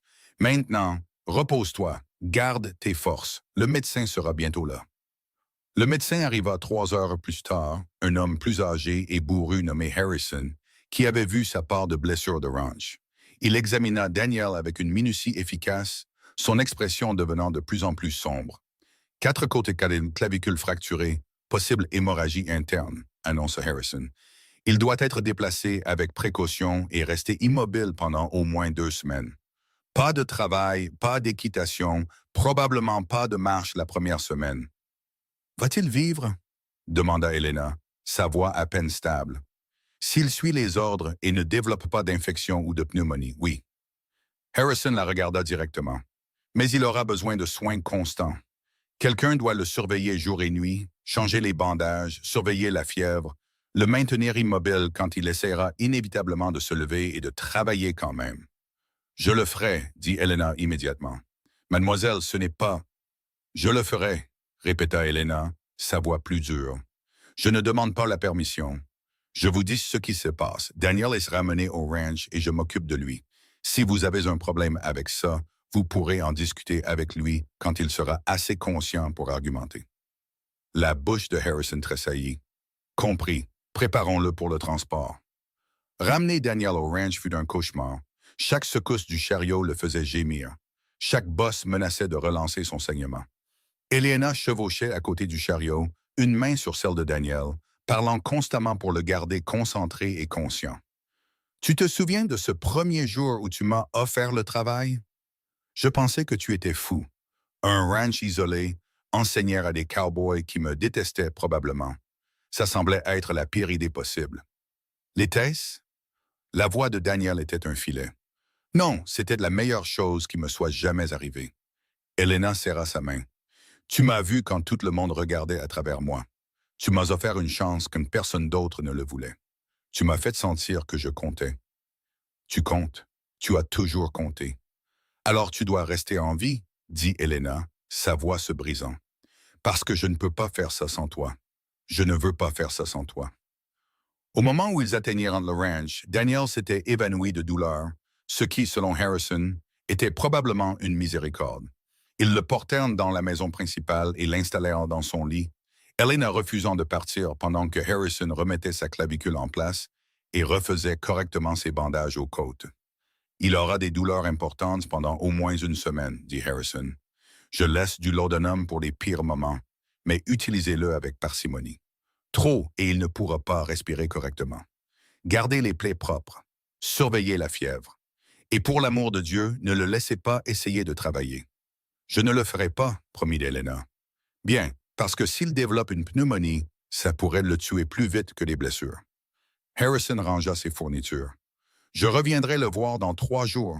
Envoyez quelqu'un s'il s'aggrave avant. » Après le départ de Harrison, Elena tira une chaise à côté du lit de Daniel et s'installa pour ce qu'elle savait être une longue nuit.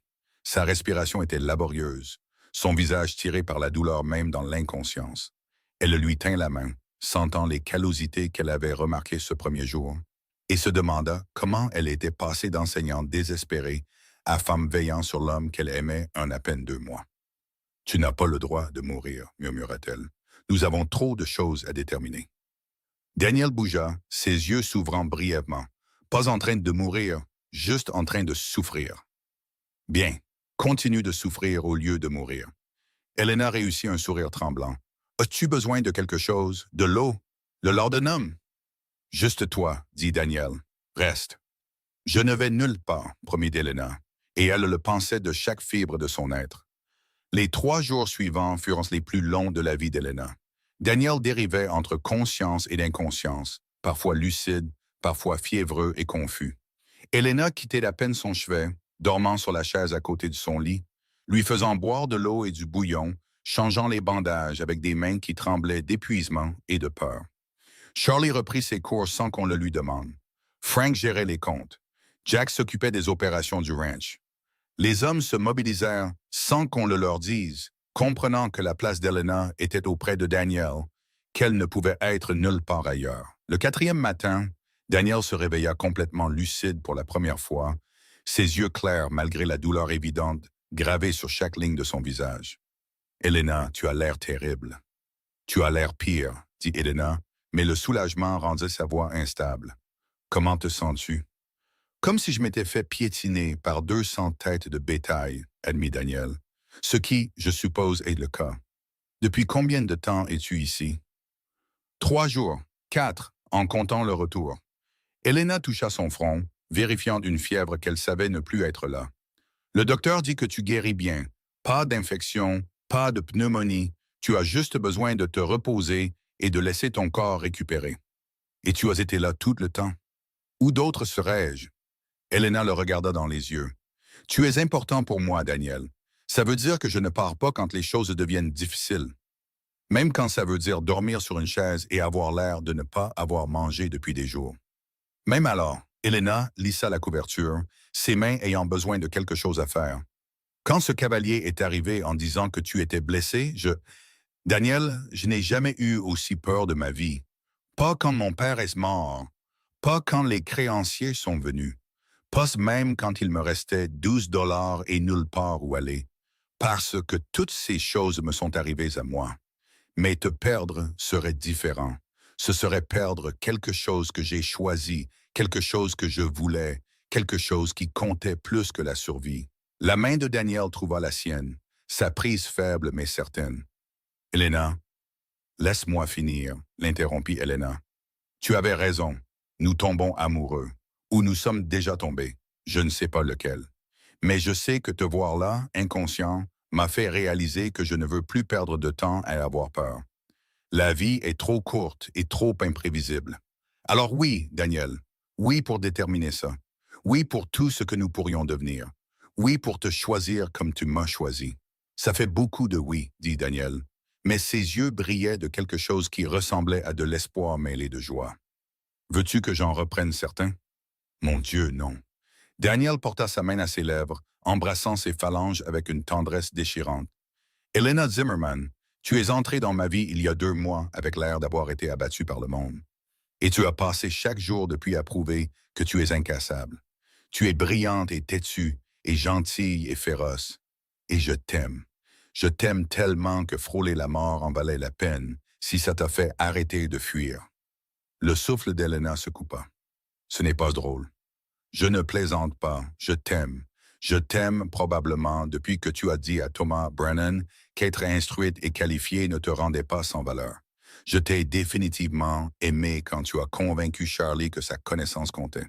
Et je t'ai absolument aimé quand tu as chevauché 2 heures sur un cheval, malgré le fait de savoir à peine monter, parce que tu devais t'assurer que j'étais en vie. Je t'aime aussi, murmura Elena, les mots venant plus facilement qu'elle ne l'aurait cru. Je t'aime assez pour que ça me terrifie. Je t'aime assez pour m'asseoir sur cette chaise pendant 1 mois si c'est ce qu'il fallait. Je t'aime assez pour que, quand j'ai cru que je pourrais te perdre, j'ai compris pourquoi tu ne pouvais pas lâcher ce ranch après la mort de Catherine. Parce que lâcher les gens qu'on aime est impossible. Ils nous changent. Ils deviennent une partie de qui nous sommes. Les yeux de Daniel étaient étrangement brillants. « Vas-tu pleurer? Parce que si tu pleures, je pleurerai. Et pleurer avec des côtes cassées est atroce. Elena rit, le son à moitié sangloté. Alors nous ne pleurerons pas. Nous allons juste... Quoi? Qu'est-ce qui se passe maintenant? Maintenant, je guéris, dit Daniel. Et pendant que je guéris, nous déterminons à quoi nous voulons que notre avenir ressemble. Parce qu'Elena, je te veux ici en permanence. Pas comme une employée, pas comme quelqu'un que j'aide par désespoir. Comme ma partenaire, ma femme, si tu veux bien de moi. Le cœur d'Elena s'arrêta. Daniel, c'est... Nous ne nous connaissons que depuis 2 mois. Je te connais assez longtemps pour savoir que je ne veux pas passer ma vie sans toi, l'interrompit Daniel. Mais je ne te demande pas de décider aujourd'hui. Je te demande d'y penser, de considérer que peut-être nous n'avons pas besoin d'années pour savoir ce que nous savons déjà tous les deux. C'est-à-dire que nous sommes meilleurs ensemble que séparés, dit simplement Daniel.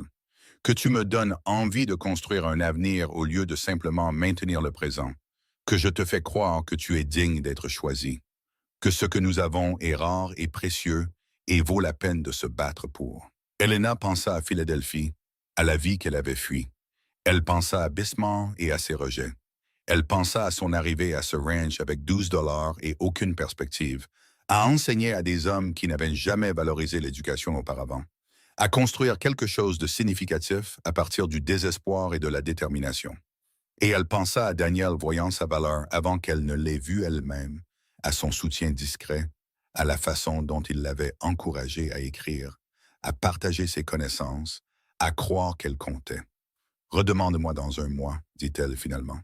Quand tu seras guéri et que tu penseras clairement, quand j'aurai eu le temps de me faire à l'idée que quelqu'un veut réellement m'épouser pour des raisons qui n'ont rien à voir avec l'obligation ou la commodité.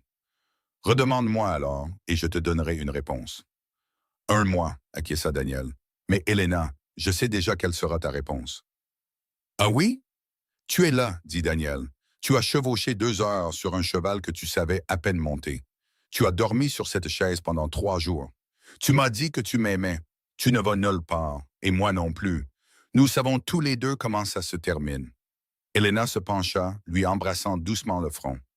Alors je suppose que nous devons juste attendre que le reste de l'histoire rattrape ce que nous savons déjà. Femme têtue.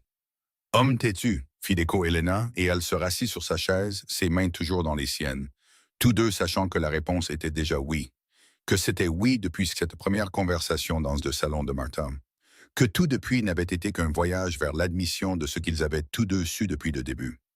Daniel était le pire patient qu'Elena ait jamais rencontré, et elle avait pourtant enseigné à une classe de garçons de 8 ans pendant une épidémie de rougeole. « Je vais juste voir les chevaux, » dit-il le 6e jour de sa convalescence, essayant de balancer ses jambes hors du lit malgré la douleur évidente que le mouvement provoquait. « Tu vas rester dans ce lit et te reposer, » dit Elena, le repoussant d'une main ferme sur sa poitrine. Le docteur Harrison a dit 2 semaines de repos au lit et ça ne fait que 6 jours. Le ranch ne se gère pas tout seul. Le ranch se gère très bien. Jack et Charlie ont tout sous contrôle. Ton bétail est nourri, tes clôtures sont réparées et tes comptes sont parfaitement équilibrés. Elena croisa les bras. La seule chose qui n'est pas sous contrôle, c'est toi. Et si tu essaies de sortir de ce lit une fois de plus, je t'y attacherai. Les yeux de Daniel brillèrent de quelque chose qui ressemblait étrangement à de l'amusement. Est-ce une promesse? Daniel Keller, tu es blessé, tu souffres et tu es absolument exaspérant. Mais Elena ne put tout à fait réprimer son sourire. Maintenant, bois ton bouillon et arrête d'être difficile. Je déteste le bouillon. Alors tu aurais dû y penser avant de te faire piétiner par du bétail. Tommy passa la tête par la porte, souriant à leur échange. « Mademoiselle Elena, il y a une lettre pour vous. Arrivée avec le courrier d'aujourd'hui. » Elena prit l'enveloppe, son cœur bondissant en voyant l'adresse de l'expéditeur. Le Journal agricole territorial. Elle avait oublié qu'elle avait soumis son article sur l'alphabétisation des adultes il y a des semaines, avant que l'accident de Daniel ne consume toutes ses pensées. « Qu'est-ce que c'est? » demanda Daniel, observant son visage. « C'est du journal, celui auquel j'ai soumis mon article sur l'enseignement. » Les mains d'Elena tremblaient en ouvrant l'enveloppe, parcourant la lettre à l'intérieur. Son souffle se coupa. « Elena, qu'est-ce que ça dit? »« Il le publie, » murmura Elena. Il publie mon article dans le numéro du mois prochain et il me demande si je serais intéressé par l'écriture d'une chronique régulière sur l'éducation à la frontière. Elle leva les yeux, les larmes brouillant sa vision. Daniel, ils veulent me payer 50 dollars par chronique. 50 dollars? La voix de Tommy s'éleva. Mademoiselle Helena, c'est plus que ce que la plupart des cowboys gagnent en 2 mois. C'est parce que la connaissance d'Helena vaut plus que ce que la plupart des cowboys gagnent en 2 mois, dit Daniel, la fierté évidente dans chaque mot. Mais ne dis pas ça aux hommes.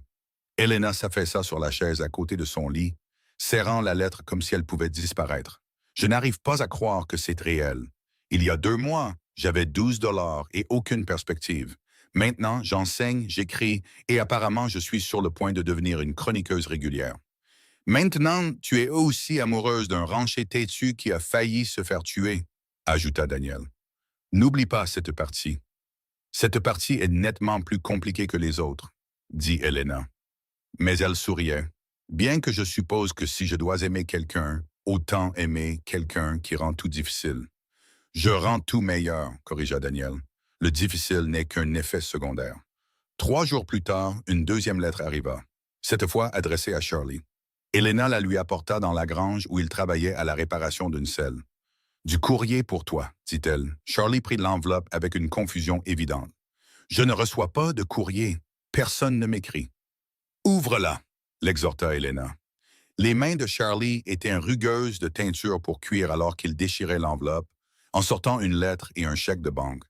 Son visage passa par plusieurs expressions en lisant. Confusion, choc, incrédulité, et enfin quelque chose qui ressemblait à des larmes. « Ils l'ont publié, dit-il d'une voix rauque. Mon article sur l'entraînement des chevaux. Ils l'ont publié dans le numéro de ce mois-ci, et ils me paient 30 dollars. 30 dollars pour quelque chose que j'ai écrit. Charlie, c'est merveilleux. Il y a plus. » La voix de Charlie tremblait alors qu'il continuait à lire. Il me demande si je serais intéressé par l'écriture d'une série, 6 articles sur différents aspects de l'entraînement des chevaux et du travail du bétail. Il me paierait 30 dollars par article. Helena sentit des larmes monter à ses propres yeux. « Charlie, sais-tu ce que cela signifie? Tu pourrais économiser cet argent, éventuellement démarrer ta propre opération d'entraînement si tu le voulais, ou investir dans du bétail, ou je pourrais rester ici et t'écrire, » interrompit Charlie. « Parce que Daniel est un bon patron, et c'est un bon travail, et je ne cherche pas à partir. Mais mademoiselle Helena, avoir de l'argent à moi, de l'argent que j'ai gagné avec mes connaissances, au lieu de juste mon dos. » Sa voix se brisa. Il y a 3 mois, je ne pouvais pas écrire mon propre nom correctement. Maintenant, quelqu'un me paye pour partager ce que je sais. C'est vous qui avez fait ça. Vous m'avez appris que ce qui est dans ma tête compte autant que ce qui est dans mes mains. C'est toi qui as fait ça, corrigea Helena. Je t'ai juste montré comment le mettre sur papier. La connaissance a toujours été la tienne, Charlie. Tu avais juste besoin d'apprendre à la partager. Charlie s'essuya rudement les yeux. Quand Daniel vous demandera de l'épouser, et nous savons tous qu'il va le faire, vous feriez mieux de dire oui parce que ce ranch a besoin de vous, et nous aussi. Il a déjà demandé, admit Helena, en quelque sorte. Il m'a demandé d'y penser pendant 1 mois. Et y pensez-vous? Chaque minute, avoua Helena. Mais oui, Charlie, quand il demandera à nouveau, ma réponse sera oui. À la fin de la 2e semaine, Daniel fut autorisé à s'asseoir et à se déplacer dans la maison, bien que Harrison ait été catégorique sur le fait de ne pas monter à cheval et de ne pas faire de gros travaux pendant encore 1 mois. Daniel toléra cela à peu près aussi bien qu'un loup en cage, ce qui signifiait qu'il passait la plupart de son temps à trouver des moyens de travailler qui ne violaient techniquement pas les restrictions de Harrison. « Je revois les comptes, » dit-il quand Helena le trouva à son bureau. « Ce n'est pas un travail lourd. Les comptes sont déjà revus. Je les ai faits hier. Alors, je planifie les opérations de printemps. Daniel, tu es censé te reposer. » Je me repose. Je suis assis. Mes pieds sont surélevés sur ce tabouret. Je suis pratiquement en train de suivre les ordres de Harrison à la lettre. Daniel leva les yeux vers elle, son expression s'adoucissant. « Helena, je suis reconnaissant pour tes soins. Je suis reconnaissant que tu m'aies sauvé la vie, que tu sois resté à mon chevet et que tu m'aies empêché de devenir fou d'ennui. Mais j'ai besoin de faire quelque chose. J'ai besoin de me sentir utile. » Helena comprenait ce sentiment mieux que la plupart. « Très bien. Mais si tu vas travailler, alors tu vas me laisser t'aider. Nous planifierons les opérations ensemble. Ensemble?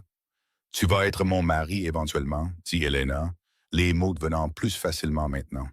Ça veut dire que nous sommes partenaires. Les partenaires travaillent ensemble. Le visage de Daniel se transforma, la joie perçant à travers la frustration comme un lever de soleil. Tu vas dire oui. Je t'ai déjà dit que j'allais dire oui.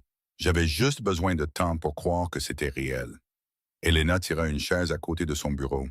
Maintenant, montre-moi ces plans d'opération de printemps pour que je puisse te dire tout ce que tu fais de mal. Autoritaire.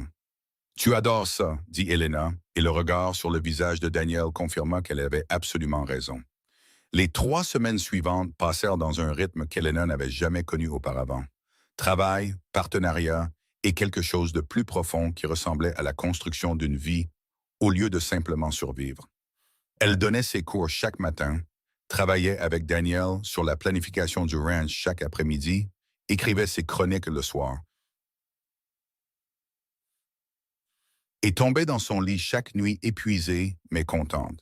La série de Charlie fut acceptée par le journal, et il passait son temps libre à écrire furieusement, venant occasionnellement voir Elena avec des questions sur la structure ou le choix des mots.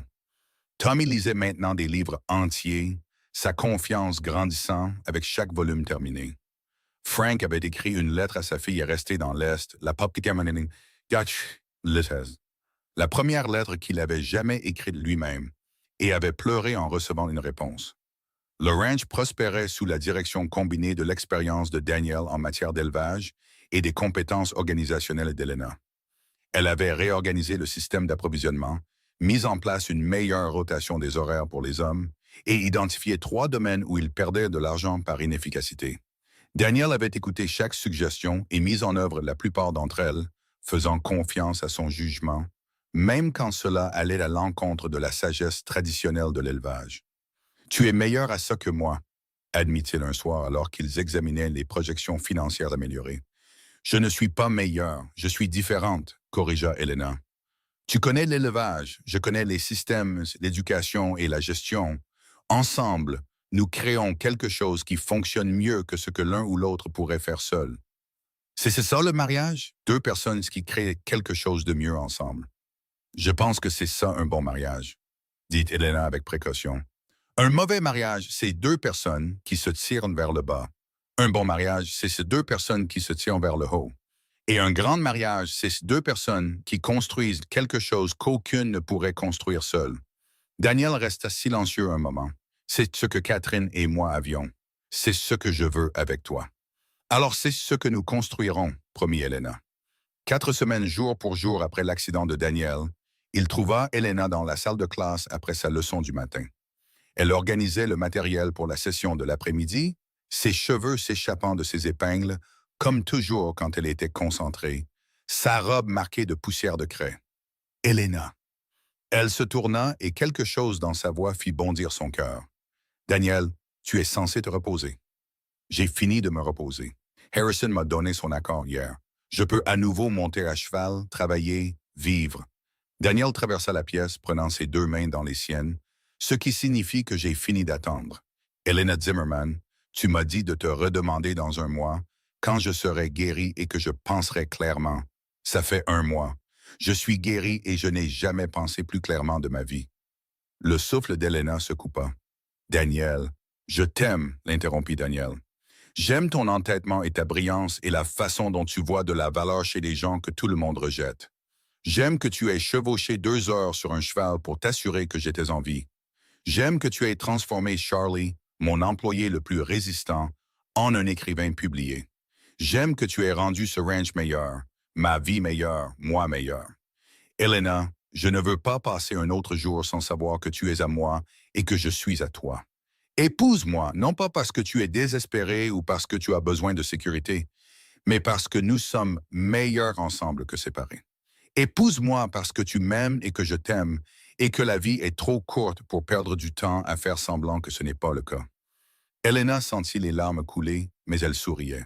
Tu as raison, la vie est trop courte. J'ai passé tellement de temps à avoir peur. Peur d'échouer, peur d'être blessé, peur de faire le mauvais choix. Mais Daniel, tu n'es pas un mauvais choix. Tu es le premier bon choix que j'ai fait depuis des années. Alors oui, oui, je t'épouserai. Oui, pour construire une vie ensemble. Oui, pour tout. Daniel l'a pris dans ses bras, l'embrassant avec le genre de soulagement désespéré qui vient de la quasi-perte de quelque chose de précieux. Elena lui rendit son baiser, y mettant tout ce qu'elle ressentait. Amour, gratitude, espoir et joie, tout entremêlé. Quand ils se séparèrent enfin, tous deux essoufflés, Daniel posa son front contre le sien. Quand? Bientôt, dit Elena. Je ne veux pas d'une grande cérémonie ou de mois de planification.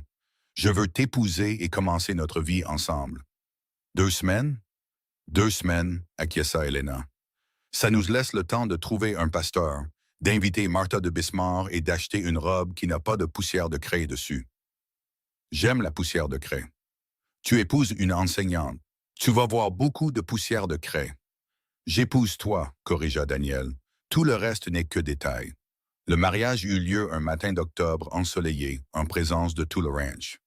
Martha vint de Bismarck, pleurant pendant toute la cérémonie et disant à qui voulait l'entendre qu'elle avait su dès le début qu'Elena et Daniel étaient faits l'un pour l'autre. Les employés du ranch se tenaient en un demi-cercle respectueux, vêtus de leurs plus beaux habits, regardant leur patron épouser la femme qui avait changé toute leur vie.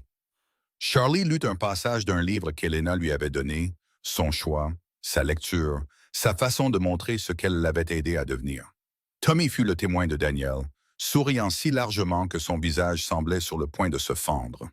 Frank accompagna Elena à l'hôtel, lui disant d'un ton bourru qu'elle avait gagné sa place ici et que tout le monde était fier du chemin qu'elle avait parcouru.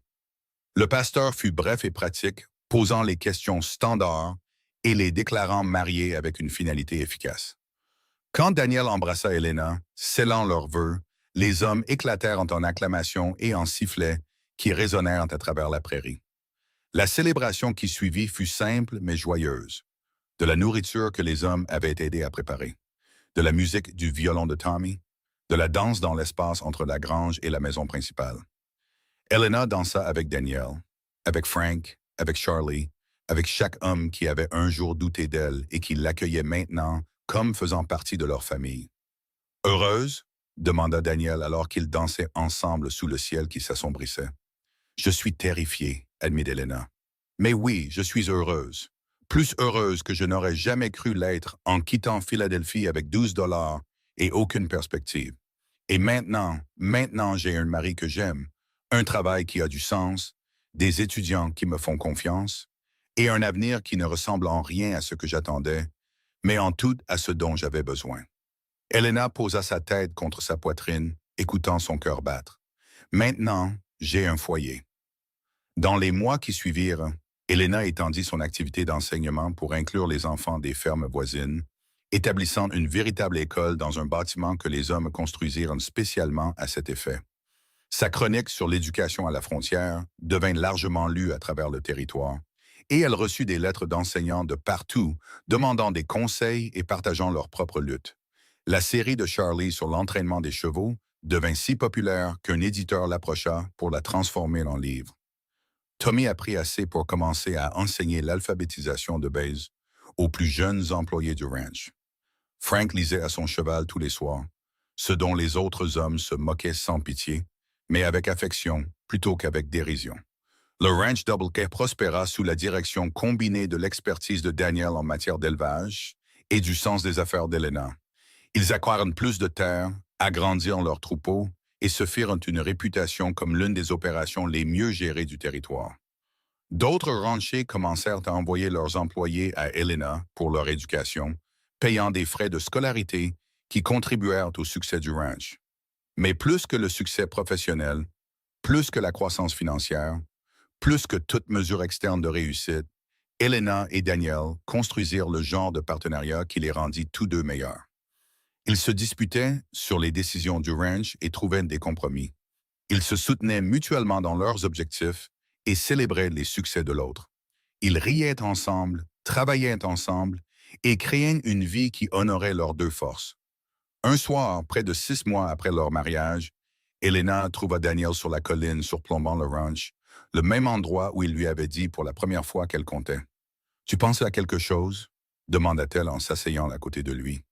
Je pense à Catherine, admit Daniel, à la culpabilité que je ressentais chaque fois que j'étais heureux. Comme si être heureux signifiait l'oublier ou trahir sa mémoire. Et maintenant, je pense qu'elle serait contente que je t'aie trouvé. Contente que je n'aie pas passé le reste de ma vie seule. Contente que je me sois permis d'aimer à nouveau. Daniel serra Elena contre lui. Je pense que t'aimer ne diminue pas ce que j'avais avec elle. Ça l'honore, parce que Catherine m'a appris ce que signifiait être un partenaire, construire quelque chose avec quelqu'un, faire une vie qui comptait. Et ces leçons m'ont permis de reconnaître ce que toi et moi pouvions devenir. Elena sentit des larmes piquer ses yeux. Je pense que mon père serait surpris de voir comment j'ai tourné. Il m'a élevée pour être instruite et indépendante, mais je ne pense pas qu'il ait jamais imaginé que je finirais par enseigner à des cowboys dans un ranch du Dakota ou par écrire des chroniques qui touchent tout le territoire. Je pense qu'il serait surpris, mais fier. Il devrait être fier. Tu as pris son jeu, tout, et tu l'as transformé en ça. Une vie que tu as choisie, un travail qui a du sens, un amour qui est réel. Ce n'est pas seulement survivre à ses erreurs, c'est les transcender. Ils s'assirent dans un silence confortable, alors que le soleil se couchait, peignant la prairie de nuances d'or et de cramoisie. Elena pensa au voyage qui l'avait amenée ici, de Philadelphie à Bismarck au ranch Double K, de désespéré à déterminé à épanoui.